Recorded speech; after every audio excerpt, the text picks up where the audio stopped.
கேட்டுக்கொண்டிருப்பது பிரான்சிலிருந்து ஒலிபரப்பாகும் டிஆர்டி தமிழ் ஒலி.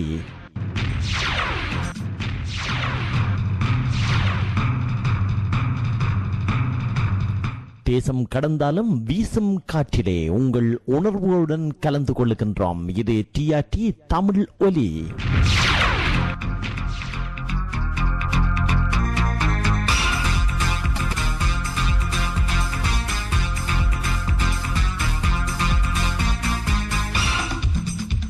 ஐரோப்பிய வானொலி கடந்து உங்கள் வாசல் தேடி வரும் வானொலி டிஆர்டி தமிழ் ஒலி.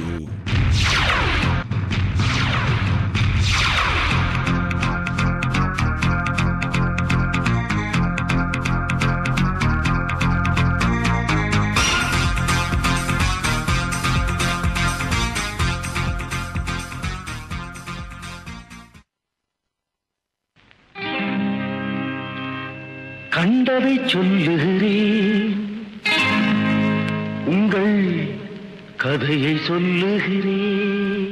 சுவிஸ் நேரம். கண்டதை சொல்லுகிறேன், உங்கள் கதையை சொல்லுகிறேன். இதை காணவும் கண்டு நாணவும் உமக்கு காரணம் உண்டென்றால்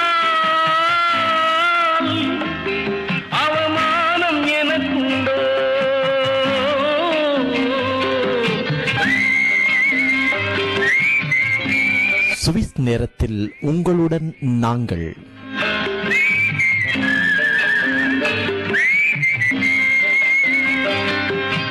நல்லதை சொல்லுகிறேன், இங்கு நடந்ததை சொல்லுகிறேன். நல்லதை சொல்லுகிறேன், இங்கு நடந்ததை சொல்லுகிறேன். இதற்கெனை கொல்வதும் கொன்று கோயிலில் வைப்பதும் கொள்கை உமக்கென்றால் உம்முடன் கூடியிருப்பதுண்டோ?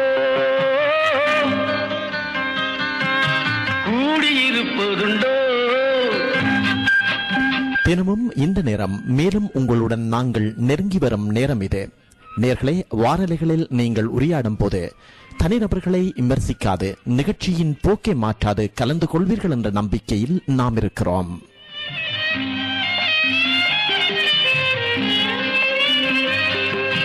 வாழ்ந்திடச் சொல்லுகிறேன், நீங்கள் வாழ்ந்ததை சொல்லுகிறேன்.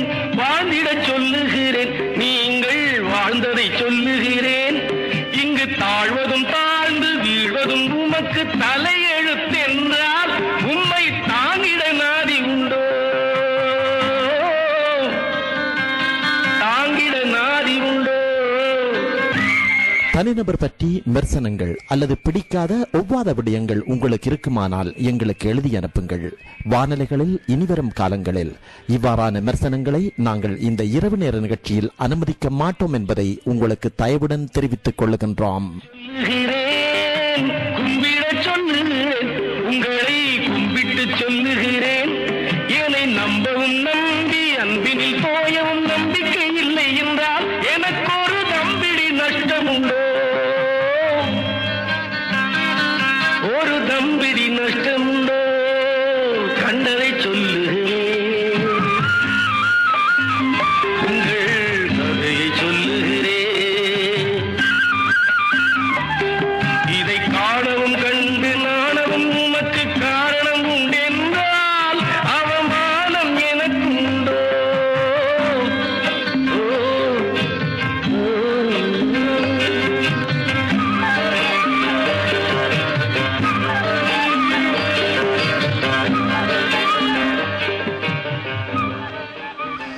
இன்றும் அரசியல் சமூக மேடைக்காக காத்திருக்கின்ற உங்கள் அனைவருக்குமே முதற்கண் எமது அன்பு வணக்கங்களுடன் இன்றைய சுவிஸ் நேரத்தின் அரசியல் சமூக மேடையிலே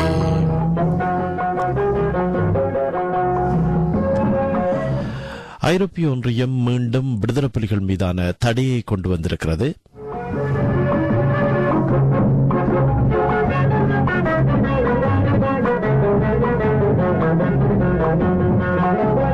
என்னதான் நடக்கும் நடக்கட்டுமே, இருட்டினில் நீதி மறையட்டுமே, நாளை வெளிவரும் பயங்காரே. நம்மவர்கள் மத்தியிலே அந்த தடை எடுக்கப்பட்டதாக மிகப்பெரிய பிரச்சாரம் செய்யப்பட்டது. ஒரு வெற்றி விழாவாகவே நம்மவர்கள் மத்தியிலே கொண்டாடப்பட்டதையும் நேர்கள் அறிவீர்கள். என்னதான் நடக்கும் நடக்கட்டுமே, இருட்டினில் நீதி மறையட்டுமே. ஏற்கனவே நாம் தெரிவித்திருந்தது போல் இன்றைய நிகழ்ச்சியிலே ஐக்கிய ராஜ்யத்திலிருந்து திரு ஜெயதேவன் அவர்கள், ஜெர்மனியிலிருந்து ஜெகநாதன் அவர்கள் மற்றும் ஐக்கிய ராஜ்யத்திலிருந்து திரு சிவலிங்கம் இவர்கள் கலந்து கொள்வார்கள் என்று அறிவித்திருந்தோம்.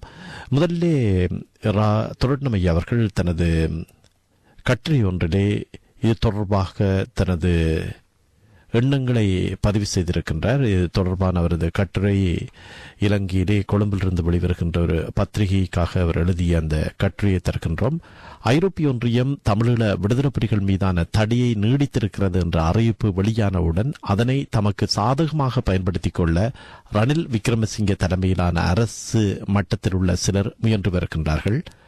அதேவேளை ஐரோப்பிய ஒன்றிய நீதிமன்றம் தமிழீழ விடுதலை புலிகள் அமைப்பு மீதான தடையை நீக்கி உத்தரவு பிறப்பித்துள்ளதென்றும் ஐரோப்பிய ஒன்றிய நீதிமன்றம் வரலாற்று சிறப்புமிக்க தீர்ப்பை வழங்கியுள்ளதென்றும் மேற்குலக நாடுகளில் உள்ள விடுதலை புலிகளுக்கு சார்பான மோவரியற்ற இணையதளங்கள் பிரச்சாரத்தை கடந்த அக்டோபர் மாதத்தில் மேற்கொண்டிருந்தார்கள். மக்களை தவறாக வழிநடத்தும் முகவரியற்ற இந்த இணையதளங்களின் பொய்ப்பிரச்சாரங்கள் சாயம் வெளுத்துவிட்டது என்பதையும் சாதாரண வாசகர்கள் கூட இப்போது புரிந்து கொள்வார்கள். ஐரோப்பிய ஒன்றிய நீதிமன்றம் தமிழீழ விடுதலை புலிகள் மீதான தடையை நீக்குமாறு கடந்த அக்டோபரில் உத்தரவிட்டிருந்தார்களே, அவ்வாறானால் எப்படி ஐரோப்பிய ஒன்றியம் விடுதலை புலிகள் மீதான தடையை நீடித்திருக்க முடியும் என்ற கேள்வி சாதாரண பொதுமக்களுக்கு ஏற்படுவது இயல்புதான். இதற்கு வலு சேர்க்கும் வகையில் ஸ்ரீலங்காவின் வெளிவிகார பிரதி அமைச்சர் அஜித் பெரேரா வெளியிட்டுள்ள அறிக்கையில் ஐரோப்பிய ஒன்றிய நீதிமன்ற உத்தரவையும் மீறி ஐரோப்பிய ஒன்றியம் விடுதலை புலிகள் மீதான தடையை நீடித்திருக்கிறது. இதற்கு தமது தலைவர் ரணில் விக்ரமசிங்காவின் ராஜேந்திர நகர்வுகள்தான் காரணம் என்று மார்தட்டிக் கொண்டார். ஆனால் ஐரோப்பிய ஒன்றிய நீதிமன்றத்தின் உத்தரவை மீறவும் இல்லை. ஐரோப்பிய ஒன்றியத்தின் தடை நீடிப்பு அறிவிப்பு ரணில் விக்ரமசிங்காவின் ராஜதந்திர நகர்வுகளால் தான் ஏற்பட்டது என்பது தவறாகும். சுவிட்சர்லாந்தில் உள்ள தமிழீழ விடுதலை புலிகள் இயக்கத்தின் சார்பில் ஐரோப்பிய ஒன்றியம் தமிழீழ விடுதலை புலிகள் விதித்த தடையை எதிர்த்து 2011 லக்சம்பர்கில் உள்ள ஐரோப்பிய ஒன்றிய நீதிமன்றத்தில் வழக்கு தொடர்ந்தது. இந்த வழக்கில் விடுதலை புலிகள் சார்பாக நெதர்லாந்து நாட்டைச் சேர்ந்த வழக்கறிஞர் விக்டர் ஹோப் ஆஜராகி வாதாடி வந்தார். இந்த வழக்கு மீதான விசாரணை கடந்த 2014 ஆண்டு பிப்ரவரி மாதம் முதல் நடைபெற்று அக்டோபர் 16 தீர்ப்பு வழங்கப்பட்டது. இந்த தீர்ப்பில் தமிழீழ விடுதலை புலிகள் மீதான தடையை நீக்குமாறு ஐரோப்பிய ஒன்றிய நீதிமன்றம் ஒருபோதும் தெரிவிக்கவில்லை. தமிழீழ விடுதலை புலிகள் அமைப்பு மீதான தடை பற்றி ஐரோப்பிய ஒன்றியம் பரிசீலனை செய்யுமாறு மாத்திரமே பரிந்துரைத்திருந்தது. விடுதலை புலிகள் அமைப்பு பயங்கரவாத அமைப்பு என்று இந்தியாவில் அறிவிக்கப்பட்டிருந்த முடிவின் அடிப்படையில் ஐரோப்பிய ஒன்றியம் முடிவெடுத்திருந்ததாகவும் ஐரோப்பாவில் விடுதலை புலிகளை தடை செய்வதற்கான காரணங்களை ஆராய்ந்து 3 மாத காலத்தில் விடுதலை புலிகள் அமைப்பை பயங்கரவாத பட்டியலில் வைத்திருப்பது பற்றி ஐரோப்பிய ஒன்றியம் மீள் பரிசீலனை செய்து முடிவெடுக்க வேண்டும் என்று மாத்திரமே நீதிமன்றம் கூறியிருந்தது. தமிழீழ விடுதலை புலிகள் மீதான தடையை நீக்குமாறு ஐரோப்பிய ஒன்றிய நீதிமன்றம் எந்தொரு கட்டத்திலும் உத்தரவிடவில்லை. ஆனால் இந்த தீர்ப்பு வெளியானவுடன் ஐரோப்பிய ஒன்றிய நீதிமன்றம் தமிழீழ விடுதலை புலிகள் மீதான தடையை நீக்க உத்தரவு வழங்கிவிட்டதென்றும் இது விடுதலை புலிகளுக்கு கிடைத்த மகத்தான வெற்றி என்றும் விடுதலை புலிகளுக்கு ஆதரவாக மேற்குலக நாடுகளிலிருந்து முகவரியற்ற எல்லையில் வெளியாகும் சில இணையதளங்கள் செய்திகளை வெளியிட்டன. இந்த செய்திகளை உண்மையென நம்பி இலங்கையில் உள்ள சில தமிழ் பத்திரிகைகளும் ஐரோப்பாவில் விடுதலை புலிகள் மீதான தடையை நீக்குமாறு உத்தரவு என செய்திகளை வெளியிட்டிருந்தன. மறுபுறத்தில் இந்த தடை நீக்கத்துக்கு எதிர்க்கட்சித் தலைவர் ரணில் விக்ரமசிங்கா தான் காரணம் என்று அப்போதைய மஹிந்த அரசும் சில சிங்கள பத்திரிகைகளும் செய்தி வெளியிட்டன. ஐரோப்பிய ஒன்றிய நீதிமன்றம் வழங்கிய தீர்ப்பை சரியாக புரிந்து கொள்ளாத அல்லது உண்மையை மறைத்து தமக்கு வெற்றி கிடைத்து விட்டதாக பிரச்சாரம் செய்த விடுதலை புலிகள் தரப்பின் சாயமும் இப்போது வெளுத்துவிட்டது. தடை நீக்கப்பட்டு விட்டதாக விடுதலை புலிகள் தரப்பு பிரச்சாரம் செய்து வந்த அதே நேரத்தில் பயங்கரவாத அமைப்புகளின் பட்டியலில் விடுதலை புலிகள் அமைப்பின் பெயர் நீடிக்கவே செய்யும் என்றும் அது நீக்கப்படவில்லை என்றும் நீதிமன்ற தீர்ப்பு வெளியான பின் ஐரோப்பிய நீதிமன்றத்தின் ஊடகத்துறை அதிகாரி தெரிவித்திருந்தார். விடுதலை புலிகள் அமைப்பு ஒரு பயங்கரவாத அமைப்பா என்ற கேள்வியை ஹெக்கில் இருக்கின்ற நீதிமன்றம் பரிசீலித்திருக்கவில்லை என்றும் அவர் சுட்டிக்காட்டினார். விடுதலை புலிகள் அமைப்பு உள்நாட்டு யுத்தத்தில் ஈடுபட்ட ஒரு அமைப்பு தானே தவிர சர்வதேச சட்டங்களில் அதனை பயங்கரவாத அமைப்பாக வரையறுக்க முடியாதென விடுதலை புலிகள் சார்பாக முன்வைக்கப்பட்ட வாதத்தையும் ஐரோப்பிய நீதிமன்றம் நிராகரித்திருந்தது என ஐரோப்பிய ஒன்றிய நீதிமன்ற ஊடகத்துறை அதிகாரி கிறிஸ்டபர் தெரிவித்திருந்தார். ஐரோப்பிய ஒன்றிய நீதிமன்றம் வழங்கிய தீர்ப்பில் மீள் பரிசீலனை செய்யுமாறு பரிந்துரை செய்தார்களே ஒழிய தடையை நீக்குமாறு ஒருபோதும் உத்தரவிடவில்லை. ஆனால் விலாசம் இல்லாத தமிழ் இணையதளங்களும் மேற்குலகில் உள்ள தொலைக்காட்சி மற்றும் வானொலிகளும் ஐரோப்பாவில் விடுதலை புலிகள் மீதான தடை நீக்கப்பட்டு விட்டதாக பிரச்சாரம் செய்தன. இது மக்களை தவறாக வழிநடத்தும் ஒரு செயலாகும். இந்தியா விடுதலை புலிகள் இயக்கம் மீது தடை செய்வதற்கு எடுத்த முடிவை அடிப்படையாக வைத்து ஆரம்பத்தில் ஐரோப்பிய ஒன்றியம் தடை விதித்த போதும் கடந்த 3 மாதத்தில் விடுதலை புலிகள் மீது ஐரோப்பாவில் தடை விதிப்பதற்கு சரியான காரணங்களை அட்டவணைப்படுத்தி ஐரோப்பிய ஒன்றிய நீதிமன்றத்துக்கு அறிக்கை சமர்ப்பித்ததுடன் விடுதலை புலிகள் மீதான தடையையும் நீடித்திருக்கிறது. தமிழீழ விடுதலை புலிகள் மீளவும் ஒருங்கிணைவதற்கு ஏதுவாக ஐரோப்பாவில் இருக்கும் விடுதலை புலிகளின் கிளை அமைப்புகள் செயற்பட்டு வருகின்றன என்றும் சட்டவிரோத நிதி சேகரிப்பு மற்றும் சட்டவிரோத செயற்பாடுகளில் ஈடுபட்டார்கள் என்றும் தமது நாடுகளில் விடுதலை புலிகள் தனியாக தாம் ஒரு அரசாங்கம் போல் செயற்படுகின்றார்கள் என்றும் ஐரோப்பிய ஒன்றிய தடைக்கான காரணங்களை தெரிவித்திருக்கிறது. 5ஆம் கட்ட ஈழப்போர் வெடிக்கும், மீண்டும் எழுவோம் என்ற கோஷங்களை ஐரோப்பிய நாடுகளில் உள்ள விடுதலை புலிகள் எழுப்பி வருகின்றார்கள். மீண்டும் பிரபாகரன் தலைமையில் ஆயுத போராட்டம் வெடிக்கும் என ஐரோப்பாவில் உள்ளவர்கள் மட்டுமல்ல, நெடுமாறன், சீமான் போன்ற தமிழ்நாட்டில் உள்ள சில தமிழர் தரப்பும் கூறி வருகிறது.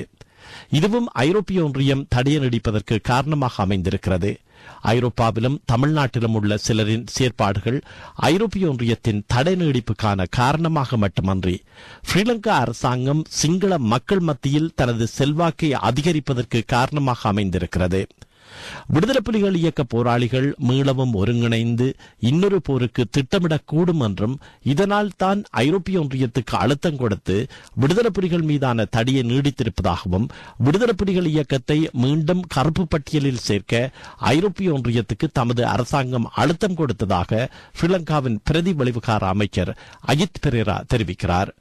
விடுதலை புலிகள் இயக்கத்துக்கு வெளிநாடுகளில் மில்லியன் கணக்கான டாலர் சொத்துக்கள் இருப்பதாகவும் அந்த நிதியை அவர்கள் உள்நாட்டில் மீண்டும் கெர்லா போரை ஆரம்பிக்க பயன்படுத்த முடியும் என்றும் அவர்கள் தெரிவிக்கிறார்கள்.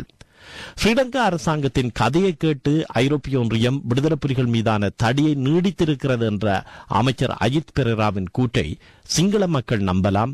ஆனால் ஐரோப்பிய ஒன்றியத்தின் முடிவுகள் என்பது வெறுமெனவே ஸ்ரீலங்காவின் கோரிக்கையை ஏற்று எடுக்கப்படுவதல்ல. சிங்கள மக்கள் மத்தியில் ஸ்ரீலங்காவின் ஆளும் தரப்பினரும் எதிர்த்தரப்பினரும் எவ்வாறு பொய்ப்பிரச்சாரங்களை மேற்கொள்ளுகின்றார்களோ அதே போலவே அண்மை காலமாக மேற்குலக நாடுகளில் உள்ள முகவரியற்ற சில இணையதளங்களும் விடுதலை புலிகளுக்கு சார்பாக செயற்படும் வானொலிகளும் தமிழ் தேசிய கூட்டமைப்பை, குறிப்பாக தமிழரசு கட்சி மீது சேறுவாரி வீசும் திரிவுபடுத்தப்பட்ட பொய்யான தவறுகளை வெளியிட்டு வருகின்றன. தேர்தல் நெருங்கி வரும் இந்த வேளையில் தமிழ் தேசிய கூட்டமைப்புக்குள் பிளவுகளை ஏற்படுத்தும் வகையில் செய்திகளை வெளியிட்டு வருகின்றன. எதிர்வரும் தேர்தலில் தமிழ் தேசிய கூட்டமைப்புக்குள் பிளவுகளை ஏற்படுத்தும் வகையில் பிரதமர் ரணில் விக்ரமசிங்கா செயற்பட்டு வருகின்றார். அதன் ஒரு அங்கமாகவே வடக்கு முதலமைச்சரை ஒதுக்கி வைத்துவிட்டு ஏனைய தமிழ் தேசிய கூட்டமைப்பு நாடாளுமன்ற உறுப்பினர்களை சந்திக்கும் போக்கை மேற்கொண்டுள்ளார் என்று குற்றச்சாட்டுகள் எழுந்துள்ளன. ரணில் விக்ரமசிங்க போன்ற சிங்கள தலைமைகள் தமிழ் தேசிய கூட்டமைப்பை பலவீனப்படுத்தி பிளவுபடுத்த வேண்டும் என எதிர்பார்க்கும் நிகழ்ச்சிகளிலே தமிழ் காங்கிரஸ் தலைவர் கஜேந்திரகுமார் போன்றவர்களும் அவர்களுக்கு ஆதரவான மேற்குலக நாடுகளில் உள்ள விடுதலை புலி அமைப்பினரும் செயற்பட்டு வருகின்றார்கள். விடுதலை புலிகளின் இணையதளம் என அறிமுகப்படுத்தப்பட்ட ஒரு இணையதளம் அண்மை காலமாக மாவை சேனாதிராசாவுக்கும் முதலமைச்சர் விக்னேஸ்வரனுக்கும் இடையில் மோதல் போக்கு ஏற்படுத்தும் வகையில் பொய்யான செய்திகளை திட்டமிட்டு வெளியிட்டு வருகின்றது. தமிழரசு கட்சியிலிருந்து விக்னேஸ்வரனை நீக்குவேன் என மாவை சொன்னார் என்றும், மாவையோ எவருமோ அந்த கட்சியிலிருந்து தன்னை நீக்க முடியாதென முதலமைச்சர் விக்னேஸ்வரன் சொன்னார் என்றும் பொய்யான செய்திகளை அந்த இணையதளம் வெளியிட்டு வருகிறது. அவர்கள் இதனை சொல்லாமலே கற்பனையாக பொய்ச் செய்திகளை பரப்பி வருகிறார்கள். இது திட்டமிட்டு செயல்படும் ஒரு காரியம். ரணில் விக்ரமசிங்கே, கஜேந்திரகுமார் மற்றும் மேற்குலக நாடுகளில் உள்ள விடுதலை புலி அமைப்புகள் மற்றும் நாடு கடந்த தமிழீழ அரசு உட்பட சில தரப்புகள் ஒன்றிணைந்து தமிழ் தேசிய கூட்டமைப்பை பிளவுபடுத்த வேண்டும் என்று செயற்பட்டு வருகின்றார்கள். இதற்கு ஆதாரமாக அண்மையில் கஜேந்திரகுமார் வெளியிட்டு வரும் கருத்துக்கள் இருக்கின்றன. முதலமைச்சர் விக்னேஸ்வரன் தமிழ் தேசிய கூட்டமைப்பில் இருந்து பிரிந்து தமது கட்சியில் சேர வேண்டும் என்று கூறியமையும் கஜேந்திரகுமாரின் அரசியல் வெறுமையை எடுத்து காட்டுகிறது. கஜேந்திரகுமாரின் கோரிக்கை தமிழ் தேசிய கூட்டமைப்பை பிளவுபடுத்த வேண்டும் என்ற வெளிப்படையான செயற்பாடு. மஹிந்த ராஜபக்ச தரப்பால் தமிழ் தேசிய கூட்டமைப்பை பிளவுபடுத்துவதற்கு பல முயற்சிகள் எடுக்கப்பட்ட போதிலும் அது பலனளிக்கவில்லை. ஆனால் ரணில் விக்ரமசிங்கே கர்ணாவை பிரித்தெடுத்து விடுதலை புலிகள் இயக்கத்தை உடைத்ததை போன்று தமிழ் தேசிய கூட்டமைப்பை உடைப்பதற்கு சதி நடவடிக்கைகளை மேற்கொண்டு வருகின்றார் என்ற குற்றச்சாட்டுகளில் உண்மை இருப்பதற்கான ஆதாரங்கள் வெளிவந்து கொண்டிருக்கின்றன. பிரதமர் ரணில் விக்ரமசிங்கே யாழ்ப்பாணத்தில் கலந்து கொண்ட நிகழ்ச்சிகளுக்கு தமிழ் தேசிய கூட்டமைப்பு பாராளுமன்ற உறுப்பினர்களுக்கு கடிதம் அனுப்பினார். ஆனால் வடமாகாண முதலமைச்சருக்கு அழைப்பு அனுப்பப்படவில்லை. இது தமிழ் தேசிய கூட்டமைப்பை பிளவுபடுத்துவதற்கு ரணில் விக்ரமசிங்கே தரப்பினர் செய்யும் தந்திரமாகும். ரணில் விக்ரமசிங்காவின் சூழ்ச்சிக்கு மேற்குலக நாடுகளில் உள்ள விடுதலை புலிகள் அமைப்பினரும் கஜேந்திரகுமார் தரப்பினரும் துணை போகின்றார்கள் என்பதை அவர்களால் மறுக்க முடியாது. ரணில் தரப்பும் கஜேந்திரகுமார் போன்ற விடுதலை புலிகள் தரப்பும் நாடு கடந்த தமிழீழ அரசு தரப்பும் ஒரே நிகழ்ச்சிகளிலே செயற்படுகின்றார்கள் என்பதை அவர்களின் அண்மைக்கால நடவடிக்கைகள் புலப்படுத்துகின்றன. பணத்துக்காக ரணிலை தோற்கடித்த விடுதலை புலிகள் தற்போது மீண்டும் அதே பணத்துக்காக ரணிலுடன் இணைந்து தமிழ் தேசிய கூட்டமைப்பை பிளவுபடுத்தி வடக்கு கிழக்கில் சிங்கள பேரினவாத கட்சிகளுக்கு வாய்ப்பை வழங்கினார்கள் என்ற உண்மை காலங்கடந்தாவது தமிழ் மக்கள் உணர்ந்து கொள்வார்கள் என்று தனது கட்டுரையிலே துரட்னம் அவர்கள் குறிப்பிடுகின்றார்.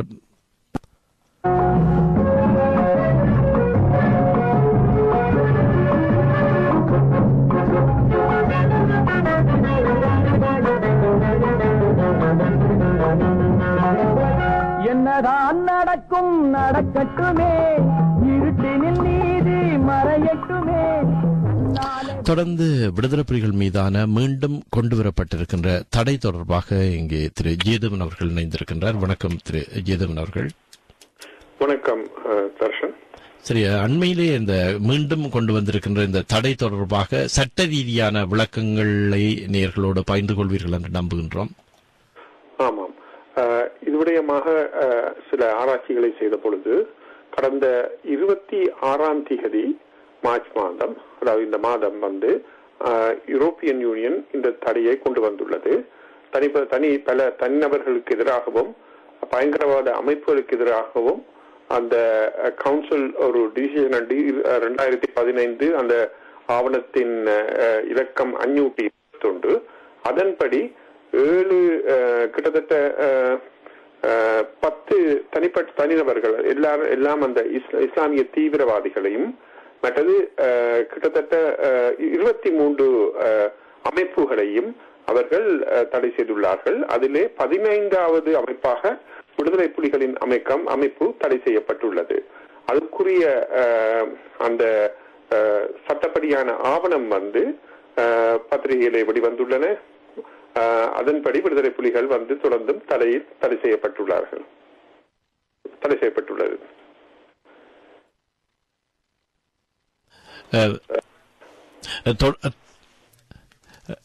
தொடர்ந்து அதாவது இந்த தடை ஏற்கனவே தடை விதிக்கப்பட்டிருந்தது. இந்த தடை இருப்பதனாலோ அல்லது இல்லாமல் போவதனால் ஏதாவது பிரயோசனங்கள் இருக்கிறதா?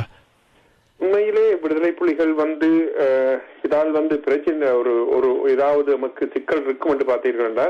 சிக்கல் வருவதற்கு காரணம் இல்லை. விடுதலை புலி அமைப்பு இலங்கையை பொறுத்தளவிலே ஒரு இயங்காத அமைப்பு, ஒரு ஆயுத போராட்டத்திலே ஈடுபடாத அமைப்பாக இருக்கின்றது. ஆனால் விடுதலை புலிகளின் பெயரை வைத்துக் கொண்டு அரசியல் லாபம் எடுக்க முனையும் சிலர் இந்த புலம்பெயர்ந்த மக்கள் மத்தியிலே வாழ்கின்றார்கள், அமைப்புகளாக இயங்குகின்றார்கள். அவர்களுக்கு இது ஒரு இளைஞராகத்தான் இருக்கும்.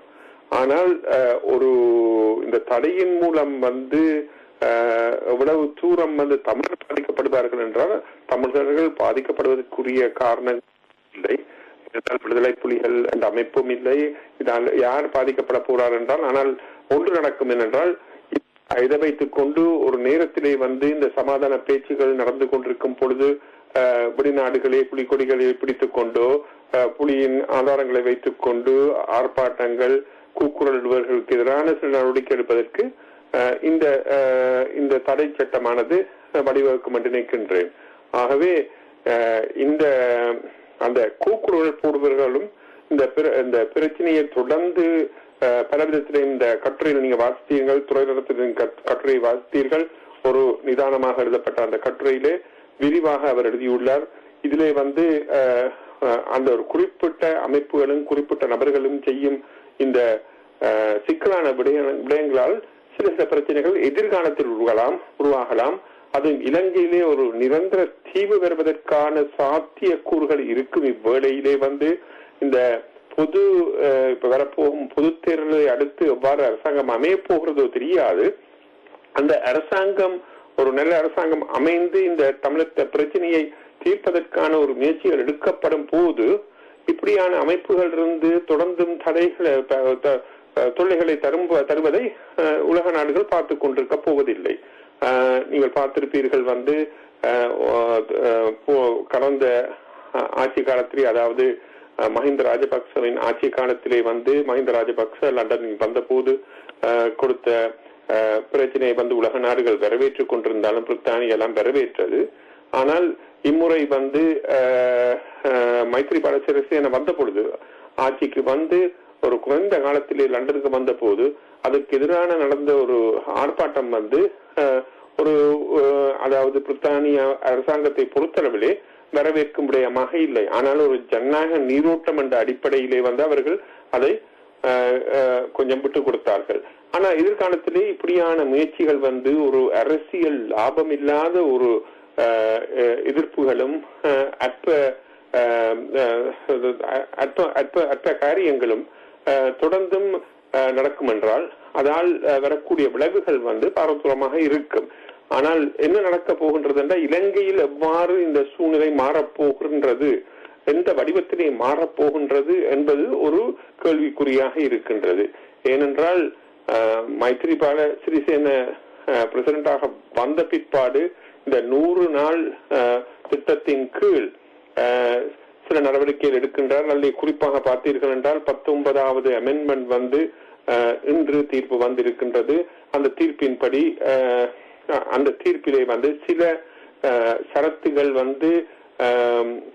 அதாவது ரெஃபரண்டம் என்ற ஒரு வாக்கெடுப்புக்கு விட வேண்டும் என்று குறிப்பிட்டு பெரும்பான்மையான பகுதிகள் பாராளுமன்றத்தில் 2/3 பெரும்பான்மையினால் நிறைவேற்ற முடியும் என்ற ஒரு தீர்ப்பு வந்த நிலையிலே அதை தொடர்ந்து வரக்கூடிய பொது தேர்தல், அதாவது இன்று இலங்கை ஜனாதிபதி கூறியுள்ளார், பொறுத்து அந்த பார்லிமெண்டை 19வது சரத்தை நிறைவேற்றியவுடன் பாராளுமன்றத்தை கலைப்பேன் என்று. அதன்படி பாராளுமன்றம் கலைக்கப்பட்டால் ஜூன் மாதத்திலே ஆரம்பத்திலேயோ முடிவிலேயோ எலெக்ஷன் நடத்தப்படும். அதை தொடர்ந்து ஒரு பரந்த ஓரளவு அரசாங்கம் இலங்கை பிரச்சனையை தீர்ப்பதற்கான முடிவுகளை எடுக்கும் பொழுதுதான் இந்த சட்டங்கள் எல்லாம் உண்மையிலே பிரச்சனை கொடுப்பவர்களுக்கு ஒரு ஒரு இடைஞ்சலாக இருக்கும் என்று நிற்கின்றேன். விடுதலை புலிகள் இல்லாத பட்சத்திலே இந்த தடையை கொண்டு வர வேண்டிய தேவையை ஐரோப்பிய ஒன்றியத்துக்கு இருக்கிறது. இதற்கு காரணம் சர்வதேச அழுத்தங்களும் இருக்கின்றது. ஒன்று. இரண்டாவது அவர்களுக்கு தெரியும், ஒவ்வொரு நாடுகளிலையும் அந்த இன்டெலிஜென்ஸ் என்று இருக்கும். அவ்வளவு தூரத்துக்கு விடுதலை புலிகள் சார்ந்த அமைப்பாக தமிழரின் அரசியல் புலம்பெயர்ந்த மக்கள் மத்தியிலே வலிவடைய செய்யப்படுகின்றது, தொடர்ந்து கொண்டு நடத்தப்படுகின்றது என்ற ஒரு அடிப்படை விளக்கம் இருக்கின்றது. இதெல்லாம் ஆராய்ச்சி செய்துதான் அவர்கள் எடுத்துள்ளார்கள். உங்களுக்கு தெரியும், எங்களுக்கு தெரியும், இவ்வளவு தூரத்துக்கு இன்றும் அந்த ஜனநாயக நீரோட்டம் பரந்த அமைப்புகளையும் பரந்த மக்கள் கருத்துக்களையும் உள்வாங்கிக் கொண்டு போகும் ஒரு ஜனநாயக நீரோட்டம் தொடர்ந்து வளர்வதை தடை செய்து கொண்டு இந்த அமைப்புகள் வந்து விடுதலை புலிகளுக்காக சேர்த்த பணங்களையும் அந்த செல்வாக்கையும் உதாரணத்துக்கு குறுகுது மன்னிக்கவும். உதாரணத்துக்கு விடுதலை புலிகள் இல்லாத பட்சத்திலும் விடுதலை புலிகளுடைய பெயரை பயன்படுத்தி கொண்டு இருப்பவர்கள் தொடர்ச்சியாக தங்களுடைய சுயலாபத்துக்காக விடுதலை புலிகளுடைய பெயரை பயன்படுத்துபவர்கள், சட்டவிரோதமான செயல்களில் ஈடுபடுபவர்கள் தொடர்ந்து இந்த நாடுகளிலே கைது செய்யப்படுகின்றார்கள். இப்பொழுது அண்மையில் கூட ஒருவருக்கு உண்மையிலேயே விடுதலை புலிகளுக்கும் அவருக்கும் சம்பந்தம் இல்லை, ஆனால் அவர் விடுதலை புலிகளுடைய பெயரை பயன்படுத்தி ஒன்றை இயக்கி கொண்டிருந்தவர், அவர் கைது செய்யப்பட்டு 8 மாதங்கள் தீர்க்கப்பட்டிருக்கிறது. இப்ப ஒரு மாதமும் இல்லை, 8 மாதம் அவருக்கு தண்டனை வழங்கப்பட்டிருக்கிறது. ஆனால் அவ்வாறான செய்திகள் மக்களை சென்றடைவதில்லை. அதே போல் வேறு வேறு நாடுகளிலும் இவ்வாறான நடவடிக்கைகள், அவர்கள் விடுதலை புலிகள் அமைப்பில் இருக்கிறார்கள், ஆனால் அவர்களுடைய தவறான நடவடிக்கைகளையும் இந்த நாட்டு நீங்கள் சொன்ன உளவு பிரிவினர் விடுதலை புலிகளுடைய நடவடிக்கையாகவே பார்க்கின்றார்கள். ஆகவே மக்களை அந்த செய்திகள் சென்றடையாவிட்டாலும் விடுதலை புலிகள் இந்த நாடுகளை பொறுத்தவரையில், உளவு அமைப்பை பொறுத்தவரையில் அவர்கள் இயங்கிக் கொண்டிருப்பதாகவே அவர்கள் கணிப்பிடுகின்றார்கள். ஏனென்றால் இவர்கள் அந்த பெயர்களை பயன்படுத்தி இயங்குவதனால். ஆமா, அது வந்து மிக ரகசியமாக இல்லை, அது வெட்ட வெளிப்பாக அவர்கள் செய்கின்றார்கள். பார்த்தீர்கள் என்றால் திருவிழையை குடிபிடிப்பது என்ன, மற்றது வந்து வானொலிகளிலேயோ ஊடகங்களிலேயோ எழுதும் கட்டுரைகளை படித்தீர்கள் என்றால் அதிலே வரும் கருத்துக்களை எல்லாம் பார்த்தால் இத்தகைய ஒரு நிலைப்பாடு இருக்கின்றது. நீங்கள் குறிப்பிட்ட ஒரு கருத்திலே பார்த்தீர்கள் என்றால் உண்மையிலே இந்த போராட்டம் கிட்டத்தட்ட 30 ஆண்டுகள் நடந்திருக்கின்றது. கடந்த 40-45 ஆண்டுகளுக்குள் பிறந்தவர்கள் இந்த போராட்டத்திலே பெரிய அளவிற்கு பாதிக்கப்பட்டிருக்கலாம், இல்லாட்டி அதில் ஈடுபட்டிருக்கலாம். அவர்களின் அரசியல் நிலைப்பாடு விடுதலை புலிகள் சார்ந்த ஒரு நிலைப்பாடாகத்தான் இருக்கின்றது. அத்துடன் வந்து விடுதலை புலிகளின் அமைப்பிலேயே பங்கு பெற்றியவர்கள், அதிலே இருந்து பலவிதமான பெனிஃபிட் எடுத்தவர்கள் கூட அத்தகைய நிலையில் தான் இருக்கின்றார்கள். இவர்களுக்கு வந்து அரசியல் என்றால் வந்து விடுதலை புலிகளின் அரசியலை விட வேறொரு அரசியலும் தெரியாது. அதற்கு முதலில் நடந்தது உண்மையாக ஏன் இந்த போராட்டம் என்பது வந்து ஆயுத போராட்டம் ஏன் உண்மையிலே உருவாகியது, அதற்கான காரணங்கள் என்று கேட்டால் பலருக்கும் அந்த காரணங்கள் தெரியாது. அது தலைவர்கிட்ட வழி என்று போட்டு அவர்கள் தொடர்ந்து செய்கின்றார்கள். அவர்களின் அரசியல் விடுதலை புலிகளுக்கு அங்கால் வந்து அதற்கு அப்பால் வந்து அவர்களுக்கு சிந்திக்க தெரியவில்லை. ஆனால் உண்மையான அடிப்படையிலே வந்து என்ன காரணத்துக்கான அந்த போராட்டம் தொடங்கியது. ஆரம்பத்திலே விடுதலை புலிகள் என்ற பெயர் இருக்கவில்லை. இளைஞர்கள் வந்து உத்வேகத்துடன் 70ஆம் ஆண்டுகளிலே தொடங்கி இருந்தார்கள் என்றால் அதற்கெல்லாம் ஒரு காரணங்கள் இருக்கின்றன. அந்த காரணத்தை மறந்துவிட்டு அவர்கள் வந்து அது அடிப்படை தமிழருக்கு எதிரான அந்த ஸ்ரீமா ஆட்சி காலத்திலே நடந்த சில நடவடிக்கைகள் வந்து இளைஞர்களை பாரிய அளவிலும் பாதிக்கப்பட்டது. அதிலே இருந்து தான் உருவாகியதுதான் ஆயுத போராட்டம். அதை தொடர்ந்து வலுவடைந்து வந்ததுதான் விடுதலை புலிகள். ஆனால் விடுதலை புலிகள் அமைப்பு காலத்திலே வந்து அதிலேயே ஊறி வளர்ந்தவர்கள் வந்து இன்று வந்து அரசியல் வந்து விளக்கமற்ற நிலையிலே விடுதலை புலிகளின் நடவடிக்கைகள் தான் தமிழரின் அரசியல் என்று நினைப்பவர்களாக இருக்கின்றார்கள். இந்த நிலையிலே வந்து இவர்கள் வந்து தொடர்ந்தும் மேற்கத்திய நாடுகளிலே வந்து தமிழர்களிலே மத்தியிலே வந்து பலவிதத்திலேயும் அழுத்தங்களை மேற்கொள்ளும் போது உலக நாடுகளும் மக்களுக்கான ஒரு அல்லது விடுதலை புலிகளுக்கான ஒரு அழுத்தமாக இல்லாமல் இவர்கள் தங்களை தனிநபர்களை முன்னிலைப்படுத்தி அல்லது தனிநபர் சட்டவிரோத நடவடிக்கைகளுக்கு அமைப்பினுடைய பெயரை பயன்படுத்துவதுதான் அங்கே சிக்கலான சூழ்நிலைகளை உருவாக்குகிறது. இப்ப மக்களுக்காக அவர்கள் போராடுபவர்களாக இருந்தால், மக்களை பற்றி சிந்திப்பவர்களாக இருப்பார்களானால் அதனை தமிழ் சமுதாயம் வரவேற்கக்கூடிய ஒரு சூழலில் தான் இருக்கிறது. ஆனால் இவர்களை பொறுத்தவரையில் இவ்வாறு கைது செய்யப்படுபவர்கள் எல்லாம் தங்களை முன்னிலைப்படுத்தவும் அல்லது மற்றவர்களிடமிருந்து அதிகாரங்களை கைப்பற்றிக் கொள்ள, இப்ப உதாரணத்துக்கு ஒரு கோயில் இருக்குமானால் அந்த கோயிலை பறிப்பதற்காக விடுதலை புலிகளின் பெயரை பயன்படுத்துவது. இப்ப இதனைத்தான் இந்த நாட்டு அரசாங்கங்கள் விடுதலை புலிகள் இல்லை அவர்களுடைய தியாகங்களை மழுங்கடிக்கின்ற நடவடிக்கைகளில் இவர்கள் தொடர்ச்சியாக ஈடுபட்டு வருகின்றார்கள் தானே? ஆமாம், நீங்க சொல்வது சரி. இது விடுதலை புலிகள் காலத்திலே நடந்தது, அதை தொடர்ந்து நடந்து கொண்டுதான். அந்த நேரத்தில் ஓரளவுக்கு ஒரு போராட்டம் இருந்தது, தலைமை இருந்தது, அவர்கள் அந்த பொறுப்பை ஏற்றுக்கொள்ள வேண்டியவர்களாக இருந்தார்கள். ஆனால் இன்று அவ்வாறான தலைமையே இல்லாமல் தன்னிச்சையாக முடிவெடுத்து விட்டு 2 பேர் விடுதலை புலிகளுடைய பெயரை, அதன் விடுதலை புலிகளோடு சம்பந்தம் இல்லாமல் அந்த பெயரை பயன்படுத்திக் கொள்வது என்பது எவ்வாறு ஏற்றுக்கொள்ள முடியும்? அது துப்புரவாக ஏற்றுக்கொள்ள முடியாத ஒரு விடயம். ஆனால் அப்படி செய்பவர்களின் அவர்களது திறமையோ அவர்களுக்கு அவளது அறிவோ ஒரு மட்டமான அறிவாகத்தான் இருக்கு என்றால் அவர்களுக்கு அந்த அடிமட்டம் விடுதலை புலிகளின் அந்த போராட்ட காலத்தில் உருவாகின ஒரு நிலப்பாடாகத்தான் இருக்கின்றது. அதைத்தான் அப்பொழுது நான் கூறினேன். அவர்கள் இதுக்கு அப்பால் சிந்திக்க முடியாதவர்கள். ஆகவே இன்று பாருங்கள், ஒரு மில்லியன் தமிழர்கள் உலக நாடுகள் எல்லாம் பரவி இருக்கின்றார்கள்.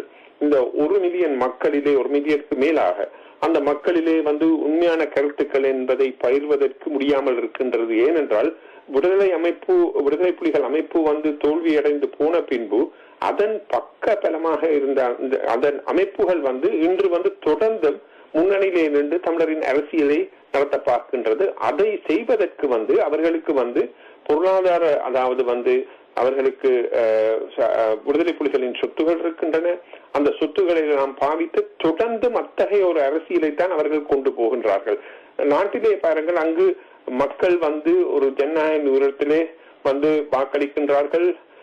மாகாண சபையிலே TNA தமிழர் தேசிய அமைப்பை எலெக்ட் பண்ணார்கள். தமிழ் தலைவர் கேட்டுக்கொண்டபடி பிரசிடென்ஷியல் எலெக்ஷன்ல அவர்கள் மைத்ரிபால சிறிநாயக்காவுக்கு வாக்களித்தார்கள். ஆகவே அங்கு மக்கள் தலைமையை மதிக்கும் ஒரு நிலை ஒன்று இருக்கின்றது, TNA மதிக்கும் ஒரு நிலை ஒன்று இருக்கின்றது. ஆனால் இங்கு பார்த்தீர்கள் என்றால் டயஸ்போராவில் இருக்கும் அமைப்புகள் விடுதலை புலிகள் சார்ந்த அமைப்புகள் இன்று ஒரு முரண்பாடான நிலையில் இருப்பதை நாங்கள் பார்க்கக்கூடியதாக இருக்கின்றது. அவர்களை பொறுத்தளவிலே அவர்கள் இலங்கை அரசாங்கத்திலே இலங்கையிலே நடக்கும் தமிழ் அரசியலை பற்றி அக்கறையிலே ஆக வெளிநாடுகளிலே இந்த மனித உரிமை மீறல்களும் இந்த இனப்படுகொலைகள் பற்றியும் அதை பற்றி முன்னெடுப்பதிலையும் அதை எடுப்பதற்காக அரசியலை மழுங்கடிக்க பண்ணும் ஒரு முயற்சியாக இருக்கின்றது. மற்றது ஒரு பகுதியினர் தமிழர் தேசிய கூட்டமைப்புக்கு எதிரான நடவடிக்கையை தொடர்ந்து நீங்கள் அப்போது அந்த கட்டுரையில எழுதின விடயம் போல எதிரான நடவடிக்கைகள் முழு முயற்சியாக ஈடுபட்டு இருப்பதையும் நாங்கள் பார்க்கின்றோம். ஆனால் இது பார்த்தீர்கள் என்றால் தமிழர் மத்தியிலே ஒரு பரந்த நிலைப்பாடு ஒன்று பார்த்தீர்கள் என்றால் அப்படியான நிலைப்பாடு இல்லை. நாங்களும் பலருடன் கதைக்கின்றோம், பழகுகின்றோம், சந்திக்கும் பொழுதெல்லாம் கருத்துக்கள் மாறாகத்தான் இருக்கின்றது. அண்மை காலங்களிலே கடந்த ஒரு மாத காலத்திலே முக்கிய அரசியல் தலைவர்களையும் மற்றது அரசாங்க கவர்மெண்ட் ஆபீஷியல்ஸையும் சந்திக்கும் நிலை ஒன்று ஏற்பட்டது. அதிலே அந்த சந்திப்புகளை எல்லாம் பார்க்கும் பொழுது இத்தகைய அரசியல் தமிழரின் ஒரு மட்டுப்படுத்தப்பட்ட அரசியல், ஒரு ஜனநாயக பிரதிநிதித்துவம் இல்லாத அரசியல் தொடர்ந்து நடக்குமானால் அது ஒரு இக்கட்டான நிலைக்குத்தான் எதிர்காலத்திலே போகும். அதற்குரிய அத்திவாரங்களாகத்தான் இந்த பயங்கரவாத தடை சட்டங்கள் பல மேற்கத்தைய நாடுகளை தொடர்ந்து இருப்பதற்கு ஒரு காரணமாக இருக்கின்றது. அவை இப்பொழுதுக்கு எடுக்க மாட்டார்கள் அந்த தடை சட்டத்தை. ஏனென்றால் நமது அரசியல் நிலைப்பாடு அரசியல் போக்குகள் மாற வேண்டும். அத்துடன் இன்னொரு விடயத்தை நாங்கள் கூற விரும்புகின்றேன் என்று பாருங்கள். இஸ்லாமியரின் தீவிரவாதம் என்பது மேற்கத்தைய நாடுகளிலே ஒரு பெரிய ஒரு இக்கட்டான நிலையை உருவாக்கியுள்ளது. இதிலே பார்த்தீர்கள் என்றால் இஸ்லாமிய அமைப்புகளே இப்பொழுது பலவிதமான அழுத்தங்களுக்கு உட்படுகின்றார்கள். இந்த அமைப்புகள் தடை செய்யப்பட்ட அமைப்புகளாக இருக்கலாம், தடை செய்யப்படாத மொஸ்குகளாகவோ இல்லாட்டி இஸ்லாமிய அமைப்புகளாக இருக்கலாம். இவர்கள் எல்லாத்தையும் இப்ப பாருங்கள், தடை சட்டத்தின் கீழே கண்ணும் கருத்துமாக பார்க்கின்றார்கள். அண்மையிலே ஒரு மொஸ்குடன் ஒரு சந்திப்பை ஏற்படுத்தியிருந்தேன். உங்களுக்கு தெரியும், நான் ஒரு கோயிலே ஈடுபட்டவன். கோயிலுக்கு அருகாமையில் இருக்கும் மொஸ்குடன் சில விடயங்களை கதைக்க வேண்டிய தேவை இருந்தது.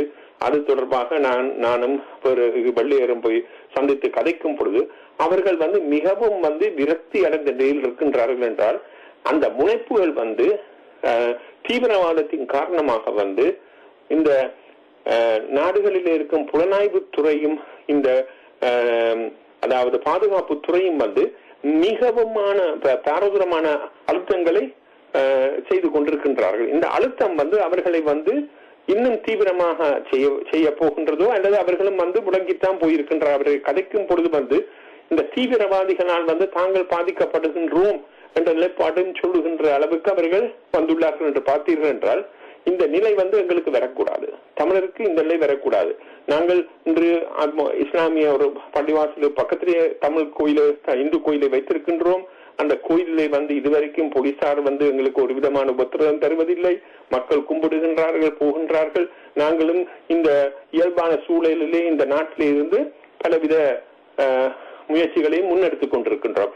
இந்த நிலையை தமிழ் தீவிரவாதிகள் எந்த ஒரு காரணம் கொண்டும் மாற்றக்கூடாது என்பது எனது ஒரு அவாவாக இருக்கின்றது.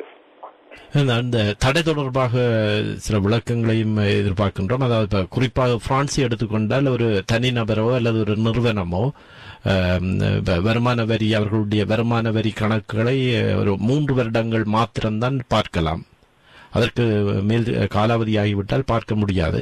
ஆனால் இந்த சட்டத்தை வைத்திருந்து பயங்கரவாத அமைப்பாக வைத்திருந்து அதற்கு பங்களிப்பு செய்பவர்கள் அல்லது அதோடு தொடர்புடையவர்கள் என்று சொன்னால் அவர்கள் எப்பொழுது பிரான்சுக்கு வந்தார்களோ அந்த காலப்பகுதியிலிருந்து அவர்களுக்கு எவ்வாறு வருமானங்கள் வந்தது, அவர்களுடைய வங்கி கணக்குகள் பழைய அவர்கள் வங்கியை மூடியிருந்தாலும் கூட அதிலிருந்து கூட தகவல்களை பெறுவதற்கு இந்த சட்டம் உதவி புரிகின்றது. அதே மாதிரியா ஏனைய நாடுகளிலும் ஒருவர் இந்த அமைப்புகளோடு தொடர்பாக வைத்திருந்த தடை செய்யப்பட்ட அமைப்பில் தொடர்பாக இருந்தால் அல்லது சந்தேகப்பட்டால் போலீசாருக்கு அந்த அதிகாரம் வந்து விடுகிறதா?